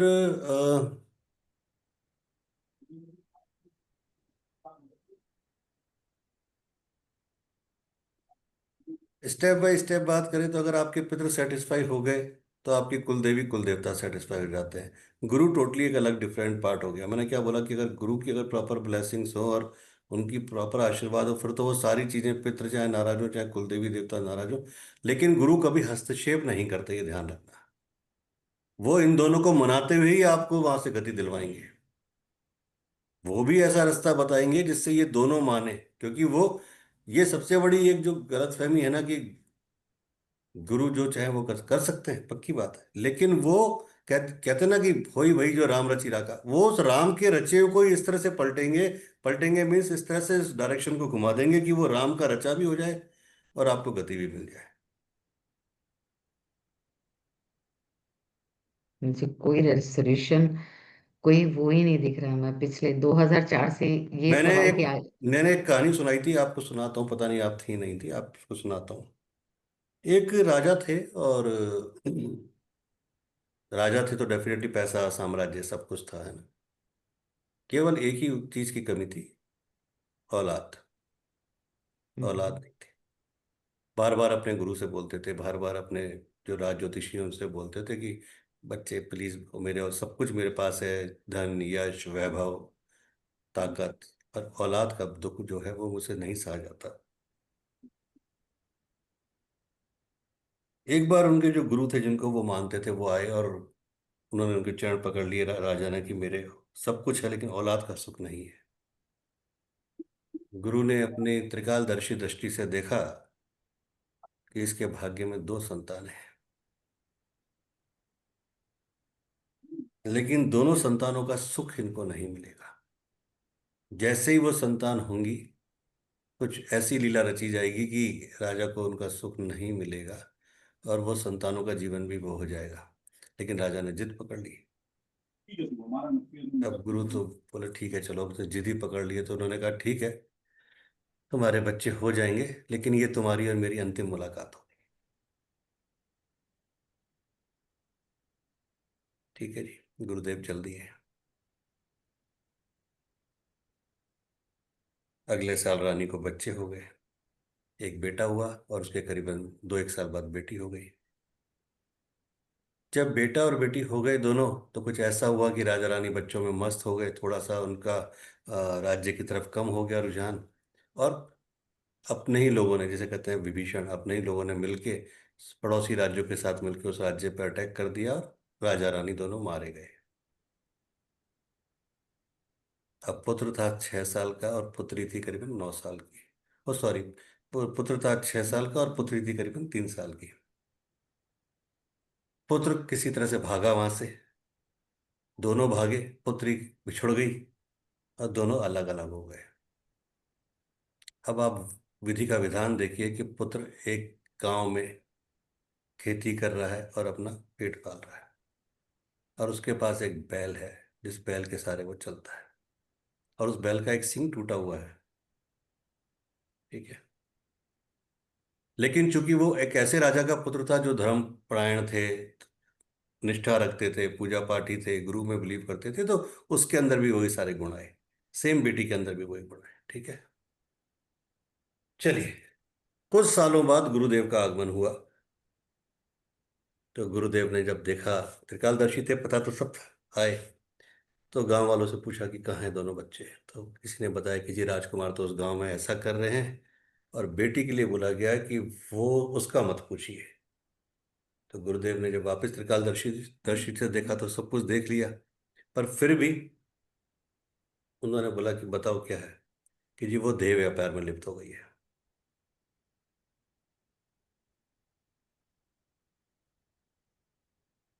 गुरुदेव उस व्यक्ति के, राजकुमार के दरवाजे पे पहुंचे, नॉक किया झोंपड़ी को।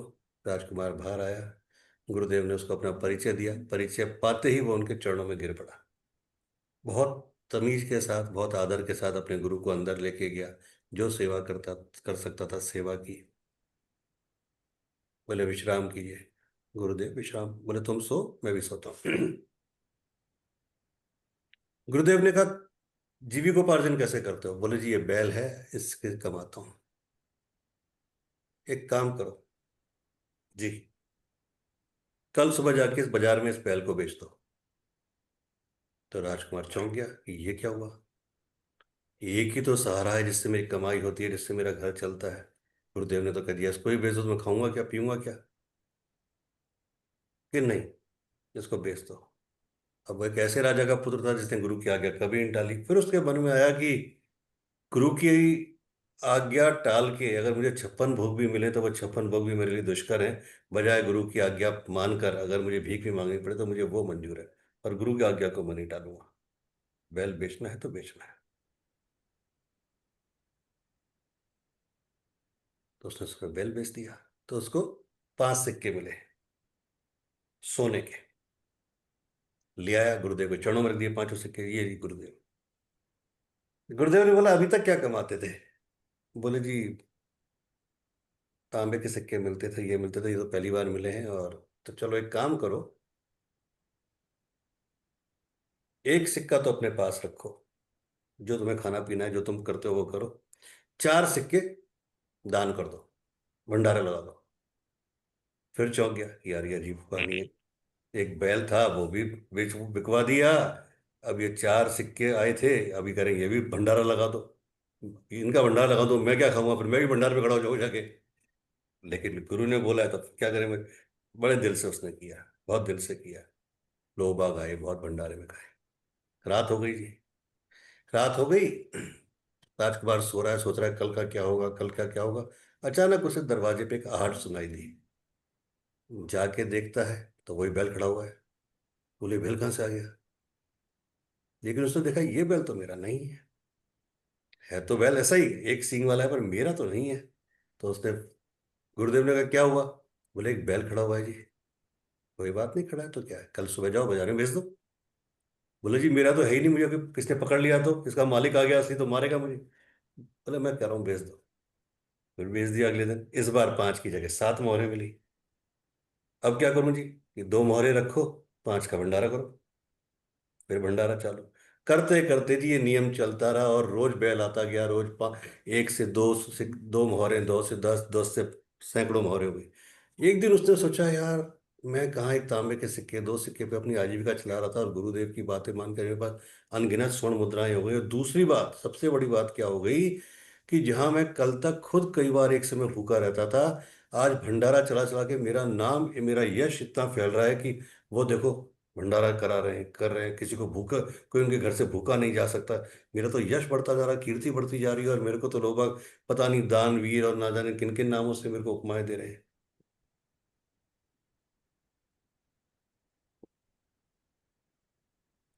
गुरु के चरण पकड़ लिए कि क्या लीला है तो बता दो। तो उन्होंने बोला कि बेटा, तेरे भाग्य में तो यही था, यही लिखा था, लेकिन क्या किया ब्रह्मा जी ने तेरा जब लिखा तो उन्होंने क्या लिखा कि भाई ये कटा बैल तेरे पास रहेगा। तो मैंने कहा कि ब्रह्मा जी के कटे को तो कोई कहा नहीं सकता, बैल तो रहना चाहिए। तो मैंने रोज उस बैल को बेचता गया और रोज तेरे पास पैसे आते गए, मैं रोज बिकवाता गया तेरे पास। तो उनका भी कहना रह गया, जो उन्होंने रचा था वो भी रह गया, और गुरु ने अपना काम कर दिया। ये हो गया गुरु का पाठ यहाँ पर। अब वो बोले, अब मैं जा रहा हूँ तेरी बहन के पास। पहुंचे, पता चला वहां है और उस जगह पे वो देह व्यापार करती है। दरवाजा नॉक किया, एक अच्छी सी लड़की बाहर आई, उसको अपना परिचय दिया तो वही उसने सेम राजा के संस्कार अंदर ले गई। क्या करती हो बिटिया? देह व्यापार। कितना कमा लेती हो? ये एक ग्राहक आता है, 10 रुपये 5 रुपये, जो भी उसने उस समय पे बोला, अपन पकड़ लेते हैं 10 रुपये 5 रुपये। ठीक है। एक दिन में कितने आते हैं? कभी एक, कभी दो, कभी तीन। ठीक। कल से एक काम करना, 10 रुपये नहीं मांगना है। फिर कल से 1000 रुपये मांग। अब उस समय के टाइम पे जहाँ 10 रुपये पे भी एक या दो ग्राहक आते थे, वहाँ 1000 रुपये आप मांग रहे हो। जो आज की तारीख में सोचो आप। तो वो सोचने लगी, ये कैसे गुरुदेव, ये तो मतलब उसने मन में सोचा कि ये कैसे पॉसिबल है। यहाँ लोग बाग 10 रुपये में भी 50 नखरे करते हैं, 1000 रुपये मतलब फिर तो कोई आएगा ही नहीं, फिर तो मैं मर जाऊंगी। फिर क्यों ऐसे मेरा काम कैसे चलाऊंगी? पर गुरु ने बोला है तो बोले कोई बात नहीं, ये भी करूंगी। अगले दिन दरवाजा पे नॉक हुआ, कोई अंदर आने लगा। बोले भैया, अरे। बोले क्या 10 रुपये है ना? बोले 10 नहीं, अब 1000 रुपये हो गए। बोले हाँ, एक दिन में इतना? बोले हाँ। चला गए, ग्राहक लौट गए।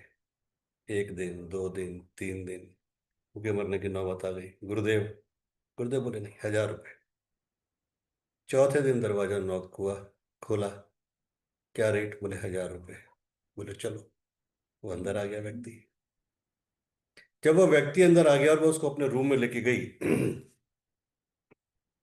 तो ना जाने उस व्यक्ति को क्या हुआ। वो बोला पता नहीं, मुझे कुछ भी इच्छा नहीं कर रही कि मैं तुम्हारे साथ कुछ भी ऐसा कुछ काम करूं जिस पर्पज से मैं आया हूं। मुझे ऐसा लगता है तुमसे बैठ के बस बात की जाए, और एक अलग मैं ऊर्जा फील कर रहा हूँ, कुछ अलग बात की जाए तुमसे बैठ के, कुछ भी ऐसा नहीं किया जाए। तो उस लड़की ने बोला कि नहीं, मैं ऐसा नहीं होने दूंगी। मेरे गुरु ने मुझे सिखाया कि जिस काम के पैसे लो उसको पूरी श्रद्धा के साथ करो, वहां पर बेईमानी मत करो। तो जिस चीज के पैसे मैं आपके ले रही हूँ उसको तो मैं पूरी श्रद्धा और समर्पण के साथ आपको अर्पण करूंगी। उसके बाद चाहे आप उससे बात करें, लेकिन मैं ऐसा नहीं करूंगी कि केवल आप मुझे वैसे ही पैसे दे जाएं और मैं छोड़ दूं। अपने काम के साथ बेईमानी नहीं करूंगी। ये पैसा मेरे लिए भीख के तुल्य होगा, मैं भीख नहीं लूंगा। जिस चीज के पैसे दिए उसको पूरी श्रद्धा के साथ लाऊं। तो बहुत प्रभावित हुआ। ठीक है जी, जो भी होना था बात हो गई, सब कुछ हो गया, चला गया। अब उसका नियम बन गया, हर दूसरे दिन, तीसरे दिन, चौथे दिन, गुरुदेव क्या करूं? 1000 रुपये। फिर गुरुदेव बोले भंडारा करो, लोगों में दान करो, ये करो। अब जो कल तक उस लड़की को वैश्या, देह व्यापार करने वाली, XYZ उल्टी उल्टा गालियां बक रहे थे राजकुमारी को, जो नहीं जानते थे, आज वो उसके दरवाजे पे भीड़ लगने लग गई। है अगेन वही, ये तो माँ के बराबर है, किसके घर से कोई खाली नहीं जाता, इसमें तो देवी का स्वरूप है, इसमें ऐसा है, इसमें वैसा है। ना जाने कितने नामों से उसको कर दिया। गुरुदेव के चरण पकड़ लिए, ये क्या है? बोले तेरे नसीब में ब्रह्मा जी ने लिखा था कि तेरे को देह व्यापार करना है कुछ पूर्व जन्मों के कारण। ठीक है।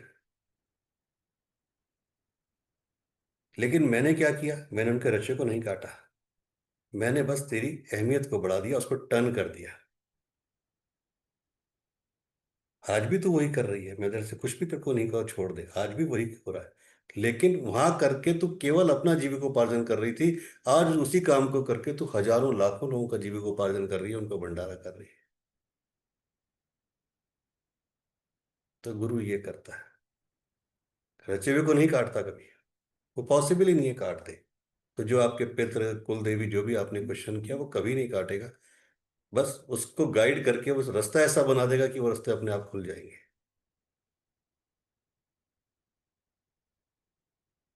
हाँ, हमारी धर्मिष्ठा जी की कोई काट दे कि नहीं गुरु जी मैं आपकी इस बात से सहमत नहीं हूँ, कोई बात काट दे, तो फिर रास्ते बंद हो जाते हैं, सीरियसली।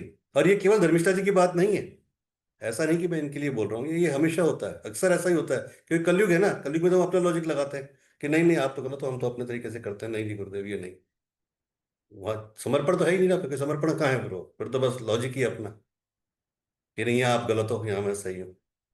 और यही होता है, केवल बात ही नहीं, नहीं नहीं आपकी, यही नहीं, ओवरऑल बात है, ये आपकी बात नहीं हो रही, ओवरऑल यही बात बात तो हो रही सही। है। मैंने कहा ना, समर्पण का मतलब होता है कि फिर जैसे उस राजकुमार ने सोचा कि 56 भोग मिले वो मेरे लिए बेकार है, भीख पर जो गुरु ने बोला वो सही है। मैंने क्या बोला कि हाँ, यहाँ तो ये तो अंधा कुआं है जिसमें वो कह दें तो छलांग लगानी पड़ती है, सेकंड का थॉट नहीं है वहां पे, बात सही। सेकंड का थॉट नहीं है वहां कि गुरुदेव मैं तो अभी तो अमित ऑफिस से आएंगे, अभी वो करना है, अभी तो जय की भी शादी नहीं करी, वो क्या, उनका क्या होगा, मैं चली गई, इतना बोलती तो गायब गुरु।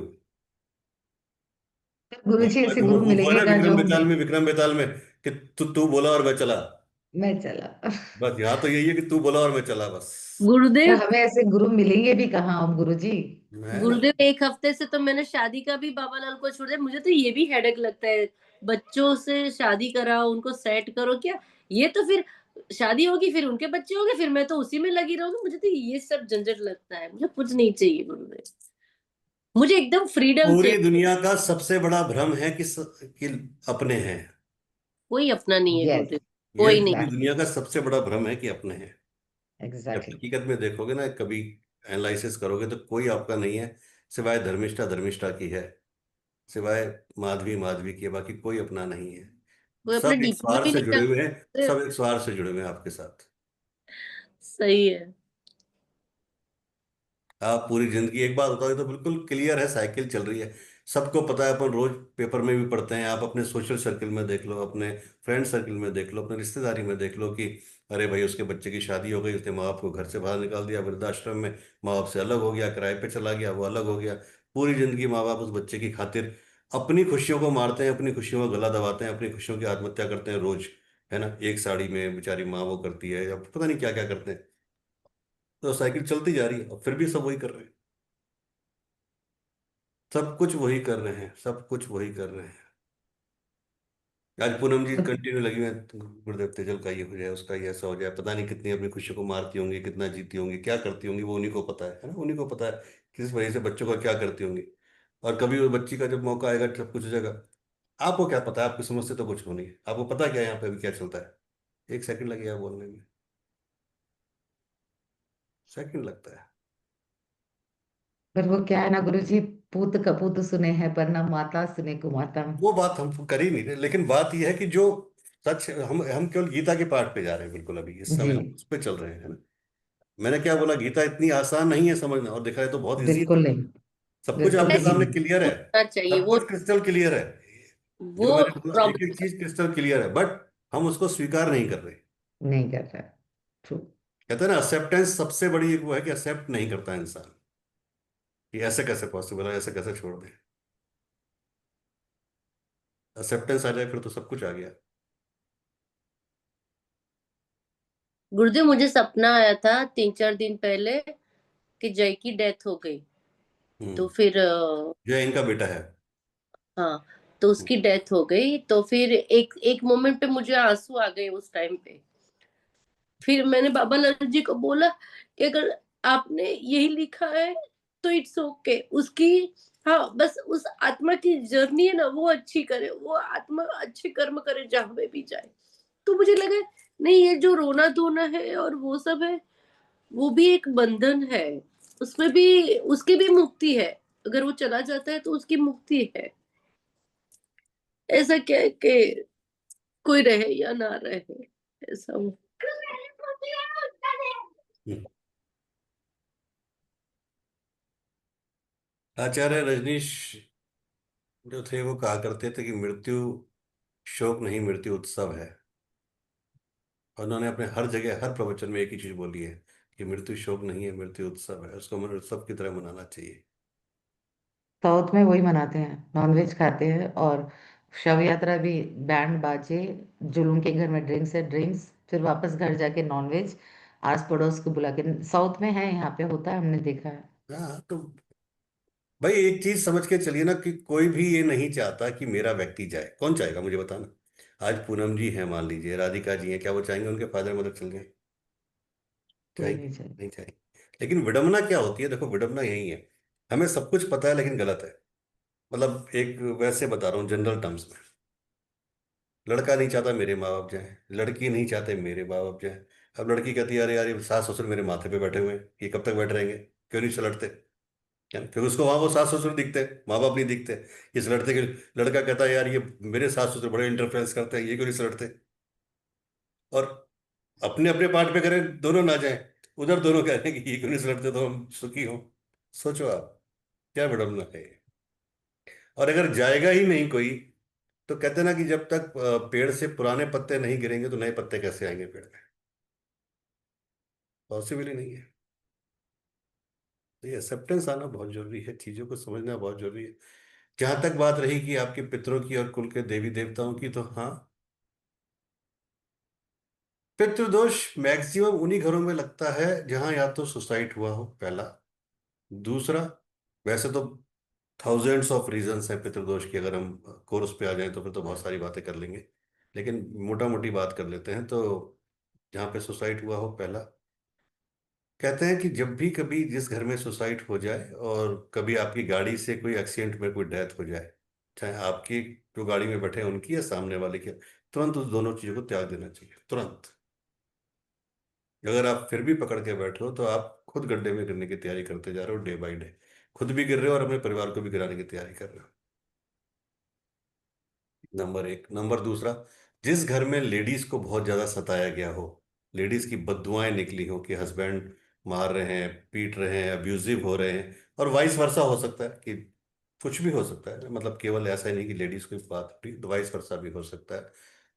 वहां पर जो भी इस तरह की चीजें हैं वहां पितृदोष पैदा होता है। और तो फिर बहुत बहुत सारे रीजन हो जाते हैं पितृदोष के, क्या है क्या नहीं है, पर ये मेन रीजन है कि जहाँ पर इस तरह की जो चीजें होती है वहां पर फिर कुल देवी कुल देवता, ये है कि जो भी आपके घर के कुल के देवी देवता हैं, कि ये तो वो वाला पार्ट है कि जैसे मैं अक्सर बोलता हूँ कि आप अपने माँ बाप की तो रेस्पेक्ट नहीं करते हो, पड़ोस वाले आंटी एंड अंकल को पाँव छूते हो जाके, है ना? क्या फायदा फिर? तो वो कुल देवी देवता है। और डेफिनेटली जो आपके कुल के देवी देवता हैं, जो आपके पितर हैं, जो आपके सबसे, वो पहले आपको अपने ब्लेसिंग्स देते हैं। अगर वही खुश नहीं है, भाई इसको ऐसे मान लेते हैं कि अगर आज मेरे माँ बाप मुझसे खुश नहीं है और पड़ोस वाले अंकल मुझे आशीर्वाद दे रहे हैं, तो वो आशीर्वाद मेरे किसी काम का नहीं है, क्योंकि मेरे माँ बाप तो दिन भर मुझे बददुआएं दे रहे हैं, या वो खुश नहीं है मुझसे किसी भी कारण से। तो मैं कैसे मान सकता हूँ कि मुझे दूसरों की ब्लेसिंग लग जाए? हाँ, वो ब्लेसिंग्स कुछ हद तक मुझे सेव कर सकती है किसी भी पार्ट पे, लेकिन एक्चुअल जो होनी चाहिए वो तो ब्लेसिंग्स मुझे नहीं मिल रही ना। बहुत बड़ा चक्र भी वही है। तो ये है। जिस तरीके से हम मानते हैं कि भाई किसी भी मृत व्यक्ति के मृत्यु होने पर उनके सारे कपड़े या उनकी जो रिलेटेड चीजें हैं दान कर देनी चाहिए, घर में नहीं रखनी चाहिए, उस एनर्जी को घर में नहीं रखना चाहिए, है ना? कितनी भी वो हो। सेम उसी तरीके से जब भी कोई एक्सीडेंटल में या कोई इस तरह की सुसाइडल केस हुआ हो घर में, तुरंत उस घर को त्याग देना चाहिए, वरना वो आपको ही नहीं, आपकी पीढ़ियों को खा जाएगा वो घर, क्योंकि एनर्जी वहां पे वो आ चुकी है। और एक नहीं, ऐसे सैकड़ों उदाहरण हैं मेरे पास कि जहाँ अच्छे अच्छे मर्सिडीज और रेंज रोवर में घूमने वाले बेचारे स्कूटर पे आ गए।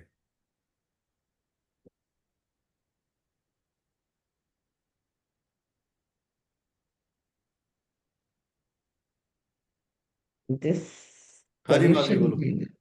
मुझे आज तक सोल्यूशन ही नहीं दिख रहा है कुछ। हम्म। ये में कि जैसे बोलते हैं ना कि जन्म और मरण दोनों भगवान के हाथ में है। तो सुसाइड करने वाला फिर वो मतलब अपनी इच्छा से करता है, तो ये भी भगवान की इधर से होता है, ऐसा कुछ होता है। भगवान ने एक छोटा सा है ना, आपके कंप्यूटर में एक चीज बनाया, इसको भी दिया है थोड़ा सा बुद्धि को, उसने कहा मैंने थोड़ी सी ये भी दी है इसको भी, तो मैं तो हुई साथ में। बुद्धि नाम की चीज भी तो दी है, विवेक भी तो दिया है। उन्होंने अर्जुन को क्या बोला कि मैं तो हुई, लेकिन तू युद्ध करी।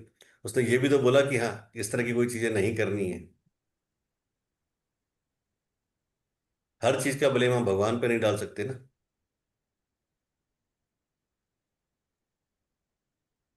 फिर मुझे एक रिचुअल कहा था गुरुजी, आपको याद है? बहुत पहले 9 बजे के बाद करने के लिए मैंने किया था। आपने कहा था सिम्टम्स बताना, कुछ हो ही नहीं था।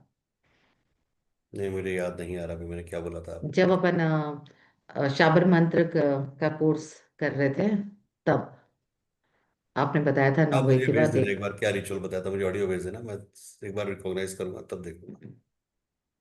तो मैंने किया था कुछ।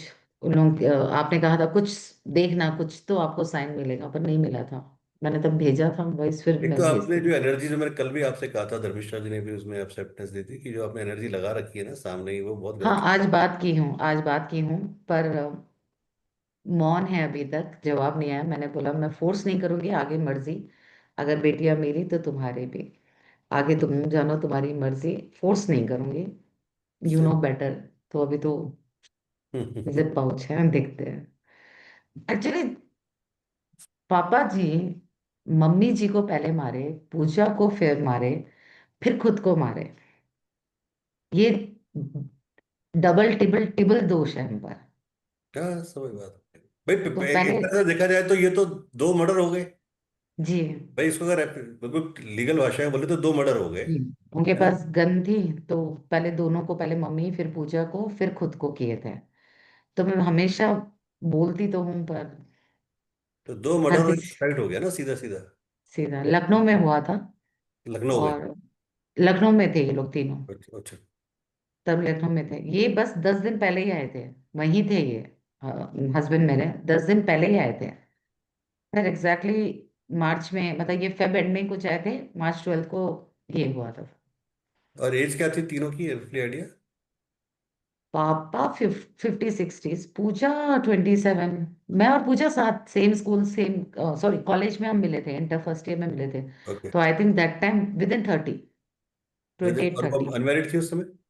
हाँ जी, अनमैरिड थी। इसलिए अनमैरिड। तो सब एक दिव्या के ऊपर ये बोलते हैं कि मम्मी भी बोलती है सब लोग की। ठीक है, अनमैरिड तो वो 27 या 30 आपने बताया, फादर 56 के करीब बताए, और 50-60, हाँ। चलो मम्मी ठीक है। बस वही 2-4-5 साल छोटी है। तो मतलब वो समवेयर अराउंड 45, 50। जी, 45-50। 45, 50। तो वही है। तो अब आज भी, आज शाम को भी चाय पीते समय मैंने फिर से कहा, कुछ सोचा क्या? तो कुछ भी जवाब नहीं है। तो मैं, मुझे पता था हम सेशन में आएंगे तो आप वैसे शायद तो पूछेंगे। प्लेटफॉर्म पे बात करना सही नहीं, बट फिर भी पूछ रहा हूँ, या आप चाहो तो इसका जवाब मुझे ऑडियो से भी दे सकते हो, आप चाहो तो, कोई फोर्स नहीं है। जी। क्या रीजन था मतलब ये करने का कुछ। अ, थोड़े पापा बहुत ज्यादा डिसिप्लिन और गुस्से वाले। इतना गुस्सा उनको कि उनके पापा अगर उनको कुछ कह दें, वो बर्दाश्त नहीं, उनको पहले से नहीं चाहता। और वो, मतलब मेरे ससुर जी और मेरे दादा ससुरे, उन दोनों में कभी नहीं बनी। तो पापा जी 5 साल घर भी छोड़ के चले गए थे। चलो ठीक है, फिर आ गए सेटल होने के बाद। पापा का नेचर बता रही हूँ मैं। आगे करके बोले मुझे नहीं रहना है इनके साथ, तुम चलो। तो मम्मी जी को, मेरे हस्बैंड को लेकर आ गए। आने के बाद पूजा हुई थी, मेरी बड़ी ननद फतेहपुर में है। अब पापा जी बहुत डिसिप्लिन, मनी, थोड़ा सा वेल रहना, बहुत मतलब रेमंड के कपड़े पहना, ग्लासेस भी ऐसे, एक लाइफ उनकी इतनी अच्छी थी। ऑल ऑफ अ सडन फिर क्या हुआ क्या नहीं, कि पापा जिस कंपनी के रिलेटेड यहाँ आए थे वो कंपनी बंद हो गई। तो पापा का काम धीरे धीरे कम होने लगा। फिर पापा रामनगर गए, वहाँ कुछ करने लगे, कुछ ठीक नहीं हुआ। तो लखनऊ तो मेरी ससुराल है, तो ये वहां गए। तो भाइयों ने भी कुछ सपोर्ट नहीं किया, भाई तुम 20 से साल के बाद आ रहे हो अचानक से, अब तुम्हें माँ बाप याद आ रहे, भाई याद आ रहे, तो कोई क्यों रखेगा। शायद थोड़ा सा माहौल गर्मी का था, जैसे तैसे फिर किराए का घर रह के रहने लगे। फिर पापा ने फैक्ट्री डाली थी, अ, आटे की, दलिया आटा ये वो सब। तो और बेसिकली वही कंप्लीटली बिजनेस में थे वो। बिजनेस अब स्टार्ट किए थे, एक पहले एक जॉब, साल पहले ये पहले सब जॉब होने में से थे। पहले जॉब में थे। तो अभिमन्यु मेरे हस्बैंड को बुलाए थे।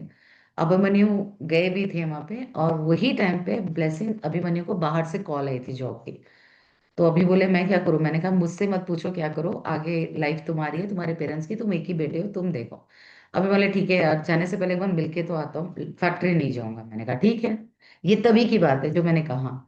ये वहां मिलने गए तो ये बाप बेटे में बात सुनी होगी कि पूनम को मम्मी के घर छोड़ दो, तुम आओ, मुझे तुम्हारे साथ की जरूरत है, फैक्ट्री लगाए तो तुम्हारे काम आएंगी, मैं तो सब सेटल कर दिया ये वो। ये बोले नहीं, मुझे तो बाहर जाना है, और पूनम मम्मी के घर क्यों जाएगी, अगर रखना है तो आपके पास रखो, नहीं तो वो इंडिपेंडेंट। ये बहस बहस हुई, ये आ गए। 10 दिन बाद ये सब हो गया। और हाँ, ये हुआ कर्ज। पापा ने बहुत लोन लिया था फैक्ट्री के हाँ लिए, वही, क्योंकि बहुत। मेरे को जो इंडिकेशन थे वही चल रहे थे, इसलिए आपने बोला नहीं, मैं भी चुप हूँ अभी, कोई बात नहीं। लोन बहुत लिया था ये फैक्ट्री डालने के लिए, वो पूरा एसेट तैयार करने के लिए। और तो अब जैसे आपने अमिताभ बच्चन की बात कही, तो यही दौर उनका है। और पापा कभी भी इस तरह के रहे नहीं। वो एकदम, उनके तो मतलब नौकर चाकर सुख सुविधा सब जिस कंपनी में थे, एक पल के लिए भी उनको कभी ऐसा बोल के किसी ने आवाज नहीं की। और पापा बड़े भाई। अब ये दौर जब आया, दरवाजे पे नॉक, फोन कॉल, गाली गलौज, पापा नहीं ले पा रहे थे। और फिर ये गए, ये साहब ने कहा कि नहीं मुझे विदेश जाना है, आप मतलब आप जो बोल रहे हैं मुझसे फैक्ट्री में तो नहीं होगा, मेरा सेट है अब। और पूनम को भी, मतलब मैं 3 भाई पे एक हूँ, तो थोड़ा था घर में कि ये सूट नहीं कर रही, इसलिए मेरी जॉब गई, फाइनेंस हमारे डाउन हो रहे हैं। उस चीज में कुछ बहस बहस, मैं यही थी, मैं नहीं गई थी। बस ये दोनों बाप बेटों में बहस हुई, ये आ गए कि मैं तो अब्रॉड ही जाऊंगा पापा, 1 1.5 महीने में मेरा निकलना है। आप फैक्ट्री देखो, अगर पूनम को रख सके तो ठीक है, नहीं तो वो अकेले रहेगी, यहाँ तो नहीं आएगी। बस उसके बाद ये सब, फिर बाद में पता चला लोन्स लोन्स लोन्स, कुछ अब 50 60 लाख रुपए का लोन था। फिर लेटर में बड़ी ननद का नाम था सब, कि सब कुछ वही देखेगी। तो उसी ने बेचा, उसी ने सबका फेड़ा, जो भी लिखा था लेटर में उन्होंने सब क्लियर लिख दिया था। मतलब किसका वसीयत लिखी कितना गई थी क्या, प्रॉपर। हाँ, किसका कितना बाकी है, किसको किया किसको नहीं, पर ब्लेम किसी को नहीं किया था कि इसने मुझे ये कहा तो मैं मरा, इसने वो किया तो मैंने ऐसे किया। कोई ब्लेमिंग बस किसी के वो, ऊपर। हाँ, बस किसको कितना देना है वो पेपर, और नो बडी इज रिस्पॉन्सिबल, अपना नाम लिख के वो करे थे। हाँ, गहने वगैरह जो भी हमारा इनका था वो बड़ी ननद के नाम पे इतने ही लिखा था बस। आई गई बात खत्म। 2004, अब ट्वेंटी 2025, फाइव तो अभी तक मैं उसी चक्र में मैं घूम रही हूँ। और बिटिया को क्यों मारा वो पता नहीं चला। शादी, बोलते अगर मैं रखता, आज तक उसकी शादी हो गई, 27 28 साल की लड़की को मैंने रखा, हम दोनों चले जाते, लेटर में लिखा था हम दोनों चले जाते। मन तो नहीं था, मेरी बेटी है कि मैं करूं, लेकिन अगर 28 साल की लड़की को एक बिना रुपया किसी को दिए छोड़ के जाता तो उसकी दुर्गति होनी थी। कौन करता, जवान लड़की को कौन रखता, शादी कौन करता। तो इसलिए मैंने लगा कि दिल पे पत्थर रख के उसे भी साथ ले जा, ऐसे और कहा था। और वाइफ को। वाइफ तो वाइफ है। अच्छा, वाइफ पे तो मम्मी राइट, बहुत, वाइफ पे तो राइट है इसलिए। बहुत सीधी थी गुरुजी। चू चपाट कुछ भी नहीं, मैंने मम्मी की आवाज नहीं सुनी पापा के सामने। आवाज नहीं, मैंने कहा ना, एक बार भी नहीं, हाँ जी, ना जी, ला दे, अच्छा जी, ना दे। मतलब अगर 24 घंटे में 4 जवाब, 4 वर्ड, मम्मी की मैंने आवाज ही नहीं सुनी। मैं तो ऐसी दंग रह के देखते रहती थी, ये कहाँ की मतलब अप्सरा, ये कौन सी सीता मैया है भैया। मम्मी कभी कुछ ना कहे पापा, हाँ जी ना जी, लाते हैं, ठीक है कर देते। और आप कितने टाइम तक रही उनके अंडर में, मतलब अंडर में मीन्स कि मैरिज के बाद इनके साथ, इनके उसमें, 3 4 साल। मतलब मैरिज के 4 साल बाद ही हो गया। चार, मेरी शादी 96 में हुई, ये 2004, पापा चले गए थे ना तो 4 साल 8 नहीं, बाद। वैसे मतलब आपकी मैरिज के 8 साल बाद हुआ ये। हाँ, लेकिन पापा 4 साल बाद चले गए थे रामनगर। ठीक है। रामनगर फिर लखनऊ, लखनऊ में जाके फैक्ट्री डाले, फिर वहां पे ये किए। तो ऐसा सब। और मैं 3 के बाद एक हूँ, 3 भाई हैं फिर मैं। तो ये स्टार्टिंग डे 1, मतलब 1 वीक से ही सुनाई दे रहा था, ये गलत हो गया, ये ले जाएगी, ये डुबाएगी, ये वो सुनते रहती थी मैं, मेरे को आदत हो मैरिज गई थी। अरेंज थी। और सो व्हाट, लाइक फंक्शंस वगैरह में देखते मिलते थे।